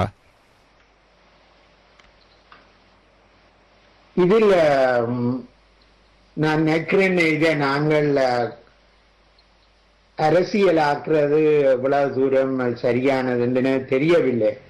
ஏனெனில் அந்த நேரத்தில் எல்லா விடயத்திலுமே தமிழர்களுடைய முன்னேற்றத்துக்கு தடையான நடவடிக்கைகள் தான் ஈடுபட்டிருந்தார்கள். கேட்கவில்லை. அதாவது அந்த நேரத்திலே தமிழர்களுடைய வளர்ச்சியை தடுக்கக்கூடிய எல்லா வகைகளிலுமே மஹிந்த ராஜபக்சவுடைய காலத்தில் கோத்தபா ராஜபக்ச அவர்கள் இயங்கி இருந்தார். அவர்களுடைய விவசாய ரீதியான நடவடிக்கைகளிலும் வீழ்ச்சியை சந்திக்கக்கூடிய வகையிலும் கல்வி ரீதியிலும் வீழ்ச்சியை சந்திக்கக்கூடிய அனைத்து வகைகளிலும் தமிழர்களை ஒரு முன்னுக்கு செல்ல முடியாத ஒரு சூழலை வைப்பதற்கான முயற்சிகளை தான் முன்னே அரசாங்கம் செய்திருந்தது. ஆனால் இது நீங்கள் குறிப்பிடுகிற ஒரு அம்சத்தை நாங்கள் ஒரு விவாதத்துக்காக எடுத்துக்கொள்ளலாம். அதாவது அரசாங்கம் பல்வேறு வகைகளில் தமிழ் மக்களுடைய வளர்ச்சியை கட்டுப்படுத்துறதுக்கு இவ்வாறான நடவடிக்கைகளை மேற்கொண்டதுன்றது நாங்கள் ஒரு விவாதத்துக்காக வைக்கலாம். ஆனால் தமிழ் மக்கள் மத்தியிலே இருந்த பாராளுமன்ற உறுப்பினர்கள் இந்த பிரச்சனைகள் தொடர்பாக பாராளுமன்றத்தில் பேசியதாக இல்லை. அதாவது மதுபான வகைகள் லைசன்ஸ்கள் கொடுக்கப்பட்டிருக்கிறது, அந்த தவறுணைகள் திறக்கப்பட்டிருக்கின்றன, பெருந்தொகையான தவறுணைகள் திறக்கப்பட்டிருக்கின்றன. தமிழர்களால் தான் அந்த தவறுணைகள் நடத்தப்படுகின்றன. தமிழ் பாராளுமன்ற உறுப்பினர்களுக்கு வழங்கப்பட்ட அந்த லைசன்ஸ்களின் மூலமாகவே அவர்களே சில தவறுகளை நடத்தி வருகிறார்கள். எனவே இனி இந்த மாதிரியான ஒரு பின்னணியில் வைத்துக்கொண்டு நாங்கள் இந்த மாதிரியான அரசியலாக்கினா இது ஒரு பெரிய பிரச்சனை. உதாரணத்துக்கு இந்த தண்ணி பிரச்சனையை வைத்துக் கொள்ளுவோம். இந்த தண்ணி பிரச்சனை வெறுமனே குடிநீர் பிரச்சனை மட்டும் இல்லை, இது ஆழமா அந்த மண்ணும் பழுதாகிறது. அந்த நிலத்தடி தண்ணீர் எடுத்து அவர்கள் பயிர்களுக்கு செலுத்தும் பொழுது பயிர்கள் பழுதாகிறது, உயிரினங்கள், மனிதர்கள் மட்டுமில்லை ஏனைய உயிரினங்களுக்கும் ஆபத்து வருகிறது. எனவே ஒரு பாரிய பிரச்சனை. சமீபத்திலே நான் ஒரு கூட்டத்திலே ஒருவர் இந்த பிரச்சனை தொடர்பாக குறிப்பிடும் பொழுது கூறுகிறார், இந்த தண்ணீரை குடித்த காரணத்தினால் ஒரு கர்ப்பிணி பெண் குழந்தை வயிற்றுக்குள்ளேயே இறந்தபடி இருந்ததாக அவர் குறிப்பிடுகிறார். ஆனால் இதுக்கான ஆதாரங்கள் எதுவும், அதாவது விஞ்ஞானபூர்வமான ஆதாரங்கள், இந்த மாதிரியான தண்ணீரை குடிச்சுத்தான் அந்த குழந்தை வயிற்றிலேயே மரணித்ததாக எந்த விதமான வைத்திய ஆதாரங்களும் இல்லை. இவைகளை வைத்துக் கொண்டு நாங்கள் என்ன செய்ய பார்க்கிறோம் என்று கேட்டா, நாங்கள் அரசியலுக்கு தான் அதை பயன்படுத்துகிறோமே தவிர அந்த மக்களுடைய வாழ்வாதாரங்களை மாற்றி அமைப்பதற்கான வழிமுறைகளுக்கு நாங்கள் செல்ல தயாராக இல்லை. இதன் காரணமாகத்தான் அரசாங்கத்தினுடைய நடவடிக்கைகளும் தாமதமாகிறது. அதே நேரத்தில் இதில் சம்பந்தப்படுகின்ற அதிகாரிகளும் இந்த அரசியலுக்கு தாங்கள் சிக்கிவிடக்கூடுமோ என்ற பயத்தில் சுயாதீனமாக அந்த ஆலோசனைகளை அவர்கள் வழங்கவும் தயாராக இல்லை. என்னுடைய நல்ல நண்பர் ஒருவர் இந்த பிரச்சனையிலே ஈடுபட்டிருந்தவர். நாம் இந்த எண்ணெய் கலந்துள்ள இந்த நிலைமை தொடர்பாக இலங்கை அரசாங்கத்தினுடைய முக்கியமான அமைச்சர்களோடு அவர் சென்று கதைத்திருக்கிறார். ஒரு ஆய்வு அறிக்கையோடு அவர் சென்று கதைத்திருக்கின்றார். அதன் அடிப்படையில் அரசாங்கம் சில நிபுணர்களை அனுப்புவதற்கு தயாராக இருந்தது. அது மட்டுமல்லாமல் ஜேவிபியை சேர்ந்த முக்கியமான, அதாவது இந்த மண் தொடர்பான ஆய்வுகளில் நிபுணத்துவம் வாய்ந்தவர்களோடு அவர்கள் அங்கு சென்றிருக்கிறார்கள். இவ்வாறு அரசாங்கத்தை சார்ந்தவர்களும் இதர கட்சி சார்ந்தவர்களும் இந்த பிரச்சனையில் மிகவும் எச்சரிக்கையோடு சொல்கிறார்கள். இனி இதில் இன்னும் ஒரு முக்கியமான அம்சம், சுன்னாகத்தில் இருக்கின்ற மின்சார நிலையத்தில் தமிழர்கள் தான் பெரும்பாலும் வேலை செய்கிறார்கள். இவர்கள் இது தொடர்பாக ஏன் அதில் கரிசனை காட்டவில்லை என்ற கேள்வி எழுகிறது. இவ்வாறு பல கேள்விகள் இருக்கும் பொழுது நாங்கள் இதனை ஒரு அரசியலாக்கி மேலும் மக்களுக்கு சுமையை சுமத்துவோமோ? மக்களுடைய இடத்தில் இருந்து இப்ப நீங்கள் தாயத்தில் இருப்பீர்களானால் அந்த தண்ணீரை குடிக்கலாமா இல்லையா என்ற ஒரு சிக்கலோடு இப்ப நீண்ட நாளாக, நீண்ட மாதங்கள் ஆகிவிட்டன. நினைக்கிறேன் கிட்டத்தட்ட இப்பொழுது இந்த பிரச்சனை வழியில் 6 மாதத்துக்கு மேலாகிவிட்டது. அப்ப அவ்வாறான ஒரு சூழல்லே அந்த மக்களை பொறுத்தவரையில் அவர்கள் இந்த தண்ணியை குடிக்கலாமா இல்லையா, பாவிக்கலாமா இல்லையா என்ற ஒரு சூழலில் வைக்கப்பட்டிருக்கிறார்கள் தானே. அது உண்மையா இருக்கலாம். ஆனா இப்பொழுது அவர்கள் தண்ணீர் வழங்கி வருகிறார்கள். ஆனாலும் கூட இதில் பாராளுமன்ற உறுப்பினர்களுடைய பணி என்ன, அந்த மாகாண சபையின் உறுப்பினர்களுடைய பணி என்ன? அவர்கள் தங்களுடைய பணிகளை சரியாக செய்தார்களா? அரசாங்கத்துக்கு தகவல்களை அனுப்பினார்களா? வெறுமனைய பத்திரிகைகளிலும் தொலைக்காட்சிகளிலும் சென்று பிரச்சாரம் செய்வதோடு மட்டும் அவர்களுடைய அலுவல் முடிகிறது. மக்கள் உண்மையில் பாதிக்கப்படுகிறார்கள். இதனை குறித்து தவறுதலாக குடித்தவர்கள் சுயநலமாகிய வைத்தியசாலைகளில் அனுமதிக்கப்படுகிறார்கள். இது தொடர்பாக நாங்கள் அங்குள்ள அரசியல்வாதிகளைத்தான் நாங்கள் குறை சொல்ல வேண்டும். அது மட்டுமில்லை, அரசாங்க அதிகாரிகள் உட்பட அரசாங்க அதிகாரிகள், அதாவது சுகாதார பரிசோதகர்கள் இது தொடர்பாக தங்களுடைய செயற்பாடுகளை, அதாவது தங்களுடைய கடமைகளை செய்தார்களா? இல்ல, முதல்ல இதற்கு அதாவது இந்த நச்சுப் பொருட்கள் கலப்பதற்கு காரணமானவர்கள் கண்டுபிடிக்கப்பட வேண்டும் தானே. இப்ப குறிப்பாக இங்கே அவ்வாறாக ஒரு நிறுவனமாக இருந்தால் அவர்கள் பெரிய ஒரு நட்டஈட்டை செலுத்த வேண்டியவர்களாக இருப்பார்கள். நிச்சயமாக அவ்வாறான ஒரு விசாரணை நடத்தப்பட்டதாக தெரியவில்லையே. இவ்வளவு காலம், கிட்டத்தட்ட அது நீடிய காலம் அது நடந்திருக்கிறது. ஆனபடியினால் ஏன் இந்த எண்ணெய் நிலத்தடியில் செல்ல வேண்டி வந்தது? மாற்று வழி இல்லையா சுத்திகரிக்கிறதுக்கு? இப்படியான பல கேள்விகள் இருக்கின்றன. வெவ்வேறு நாடுகளில் இவ்வாறான எண்ணெய் கழிவுகளை எவ்வாறு அவர்கள் இல்லாமல் செய்கிறார்கள் அல்லது அதனை வேறு இதுகளுக்கு பயன்படுத்துகிறார்கள் என்ற பல கேள்விகள் இருக்கின்றன. இதில் இந்த மாதிரியான கேள்விகளுக்கு நாங்கள் பதிலை தேட வேண்டுமே தவிர இதனை நாங்கள் அரசியலாக்கினால் நிச்சயமாக இதனால் பாதிக்கப்பட போவது சாமானிய மக்கள். இதில் நாங்கள் பொறுப்போடு பேச வேண்டும் என்றுதான் நான் நினைக்கிறேன். ஜெகநாதன் அவர்கள், நீங்கள் என்ன நினைக்கிறீர்கள் இந்த நீர் பிரச்சனை தொடர்பாக? இதுல முதலாவது இந்த நிலத்தடிக்கு உள்ள இந்த எண்ணெய் கழிவுகளை அல்லது அந்த மின்சார நிலையத்தினுடைய கழிவுகளை செலுத்தப்பட்ட காலம் என்றதில் இருந்து நாங்கள் இந்த விடயத்தை கவனிக்க வேண்டும். அதாவது இந்த மின் உற்பத்திக்கான நிறுவனம் அந்த காலகட்டங்களில் எப்பொழுதுமே உங்களுக்கு தெரியும், இந்த பெரிய கோஆபரேட்டுகள் கம்பெனிகள் எல்லாமே சுற்றுப்புற சூழலை பற்றி எந்த விதத்திலும் அவர்கள் சிந்திக்கிறதில்லை. பணம் பண்ணுவதற்கு அல்லது வருமானம் பெறுறதுன்றதுதான் அவர்களுடைய முக்கியமான நோக்கமாக அவர்கள் செயல்பட்டு கொண்டிருக்கிறது. இதாலே உங்களுக்கு தெரியும், இந்தியாவிலே இந்த காவிரி நீர் கூட இந்த அளவுக்கு இன்றைக்கு மாசுபடுத்தப்பட்டு அல்லது இருக்கிற செய்திகள் எல்லாத்தையும் நாங்கள் அறியக்கூடிய இருக்கிறது அல்லது செய்தி தொகுப்புகள் எல்லாம் வந்து கொண்டிருக்கிறது.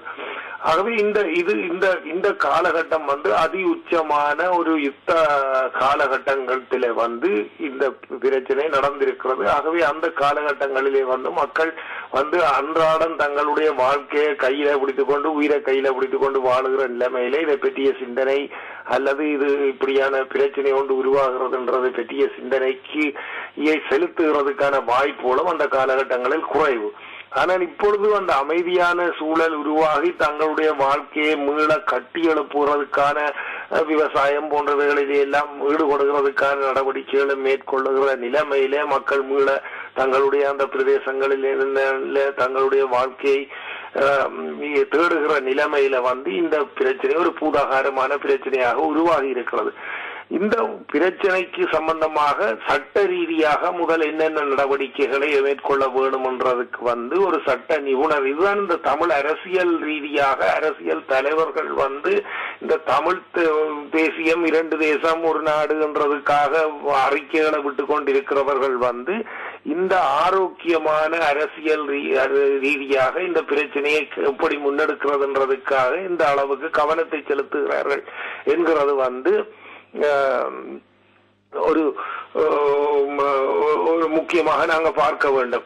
ஆகவே இந்த அறிக்கை போர்கள் இந்த போராட்டம் சம்பந்தமாகவும் நாடு சம்பந்தமாகவும் எப்படி என்றது எல்லாத்தையும் சொல்லிக்கல மக்கள் தாங்கள் வாழுகிறதுக்கான அடிப்படை உரிமை அல்லது அவர்கள் குடிக்கிற நீர் என்றது நீர் காற்று இவைகள் என்றது மாசுபடாமல் இருக்கிறதுக்குன்றதுக்காக எந்த அளவு கவனத்தை செலுத்துகிறார்கள் என்றதை சொல்லும் பொழுது முதலாவது செய்திருக்க வேண்டிய வேலை இது சட்ட ரீதியாக அணுகிறதாக இருந்தால் இதற்கு பொறுப்பானவர்கள் யார் என்றதுக்கான ஒரு அதுக்கு பொறுப்பு கூற வேண்டும் என்றதுக்கான சட்ட நிபுணர்களை கொண்ட ஒரு குழு ஒன்று உருவாக்கப்பட்டு அதற்கான தேடுதல் அல்லதுக்கான வழிமுறைகள் ஆராயப்பட்டிருக்க வேண்டும். இரண்டாவது இந்த நடவடிக்கைகள் மேற்கொள்ளப்பட்டிருக்கிறது என்று சொல்லி சொன்னா அதுக்கான மாற்று வழிகள் என்ன என்ற ரீதியில அதற்கான ஒரு குழு அமைக்கப்பட்டு அல்லது அதுக்கான அதுல அந்த துறை சார்ந்தவர்களை இணைத்து அதுக்கு இன்றைக்கு மாகாண சபைக்கு கூட ஒரு செயல்படுகிறதாக இருந்தால்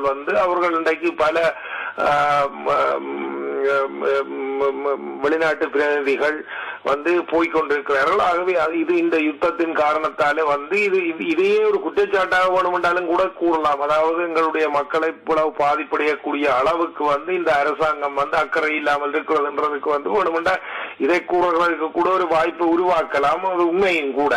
ஆகவே அந்த நிலையில இதற்கான மாற்று வழிகளை அல்லதுக்கான ஒரு சுத்தமான இந்த பாதிப்பு எந்த அளவுக்கு இருக்கிறது என்றதை அடையாளம் காணுகிறதுக்கு அதுக்கான நிபுணத்துவத்தை அதுக்கான உதவிகளை பெறுகிறதுக்கான கோரிக்கைகள் இந்த வெளிநாடுகள்ல இருந்து பலர் உங்களுக்கு தெரியும், ஆஸ்திரேலியாவில இருந்து பிரதி தூதுவராலேயே பிரதி செல்லுகிறார், ஜெர்மன் தூதுவர் செல்லுகிறார், ஏனையவர்கள் எல்லாம் அமெரிக்கா இந்த பல நாடுகள் வட மாகாணத்துக்கு சென்றுகிறார்கள். அவர்களிடம் யாரிடமாவது இந்த பிரச்சனை சம்பந்தமாக உங்களுடைய ஒத்துழைப்பை வழங்குங்கள், இதுக்கான ஒரு இந்த மக்கள் இவ்வளவு ஆயிரம் லட்சக்கணக்கில் கிட்டத்தட்ட பாதிக்கப்பட்டு கொண்டிருக்கிறார்கள், குடாநாடு இவ்வளவு மோசமான நிலைமைக்கு செல்லுகிறது.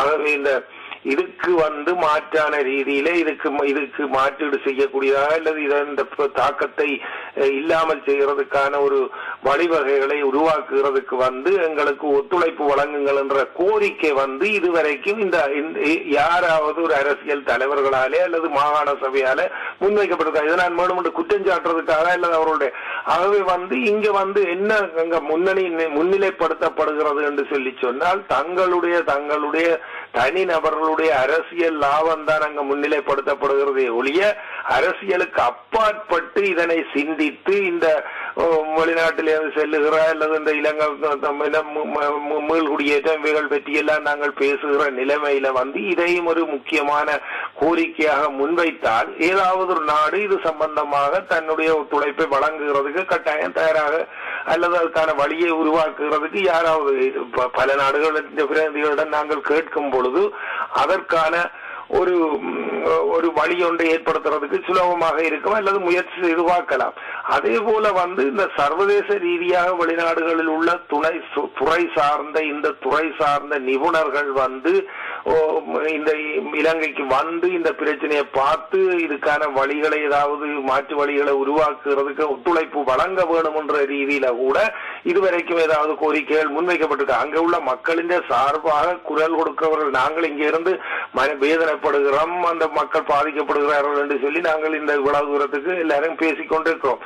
ஆனால் அங்க உள்ள மக்கள் பிரதிநிதிகள் வந்து இது சார்ந்து எந்த அளவுக்கு வந்து அந்த கோரிக்கைகள் முன்வைக்கப்பட்டு அது மக்களின் மனதிலே தொடக்கூடிய அளவுக்கு அதனுடைய செயல்பாடுகள் அமைந்திருக்கின்றனவா என்றது வந்து ஒரு முக்கியமான கேள்வியாக இருக்கிறது. அதாவது இந்த துறை சார்ந்த இதுல நிபுணத்துவம் உள்ள வெளிநாட்டில வாழுகிற இந்த யாழ்ப்பாண குடாநாட்டை சேர்ந்தவர்கள் தான் பெரும்பான்மையாக இருக்கிறார்கள்.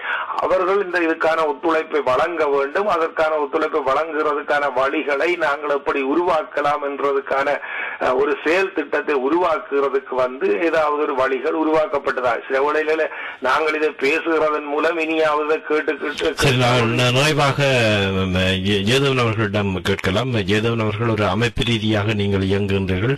உங்களை பொறுத்தவரையில் என்ன வகையிலே இந்த பிரச்சனைக்கு உதவி செய்யலாம் என்று, வெளிநாட்டில் வாழுகின்ற தமிழர்கள் என்ன வகையில் உதவி செய்யலாம் என்று நீங்கள் நினைக்கிறீர்கள்?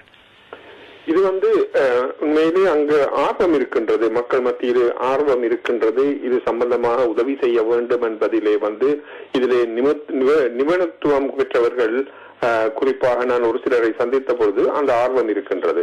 அந்த ஆர்வத்தை மேம்படுத்தி செல்வதற்கு வந்து இலங்கையிலே வந்து அரசாங்கத்துக்கும் அந்த வடமாகாண சபைக்கும் ஒரு புரிந்துணர்வு ஒன்று தேவையாக இருக்கின்றது. இதை முன்னெடுத்துக் கொண்டு செல்வதற்கு அதற்குரிய ஒரு திட்டங்களையும் அதாவது புலம்பெயர்ந்த மக்களில் இருந்து இந்த விடயத்திலே வந்து பாண்டித்யம் பெற்றவர்களை உள்வாங்கிக் கொண்டு இதை முன்னெடுத்துக் கொண்டு செல்வதற்கான முயற்சிகள் அங்கிருந்து வர வேண்டிய தேவை இருக்கின்றது. ஏனென்றால் இங்கே முறைகள் இருக்கின்றது, லேசான ஒரு காரியம் இல்லை. அதுக்குரிய ஒரு தீர்வான திட்டம் ஒன்று இலங்கையிலே உருவாக வேண்டிய ஒரு தேவை ஒன்று இருக்கின்றது. குறிப்பாக இங்கே ஐக்கிய ராஜ்யத்தை எடுத்துக்கொண்டால் அதில் எத்தனையோ நிறுவனங்கள் இருக்கிறது. வெளிநாட்டு ஐக்கிய ராஜ்யத்திலேயே நீர் பாதுகாப்பு தொடர்பாக ஆய்வுகளை மேற்கொள்ளுகின்ற நிறுவனங்கள் இருக்கிறது. உங்களை போன்றவர்கள் அவர்களோடு தொடர்பு கொண்டு இதற்கான ஆலோசனைகளை பெற முடியாதா? உண்மையில் நான் வேலை செய்யும் கம்பெனி கூட பார்த்தீர்கள் என்றால் நான் லண்டனில் இல்லை, தூர ஒரு பரோவில் தான் வேலை செய்கின்றேன். அப்ப ஒரு கவுண்டியில் தான் வேலை செய்கின்றேன்.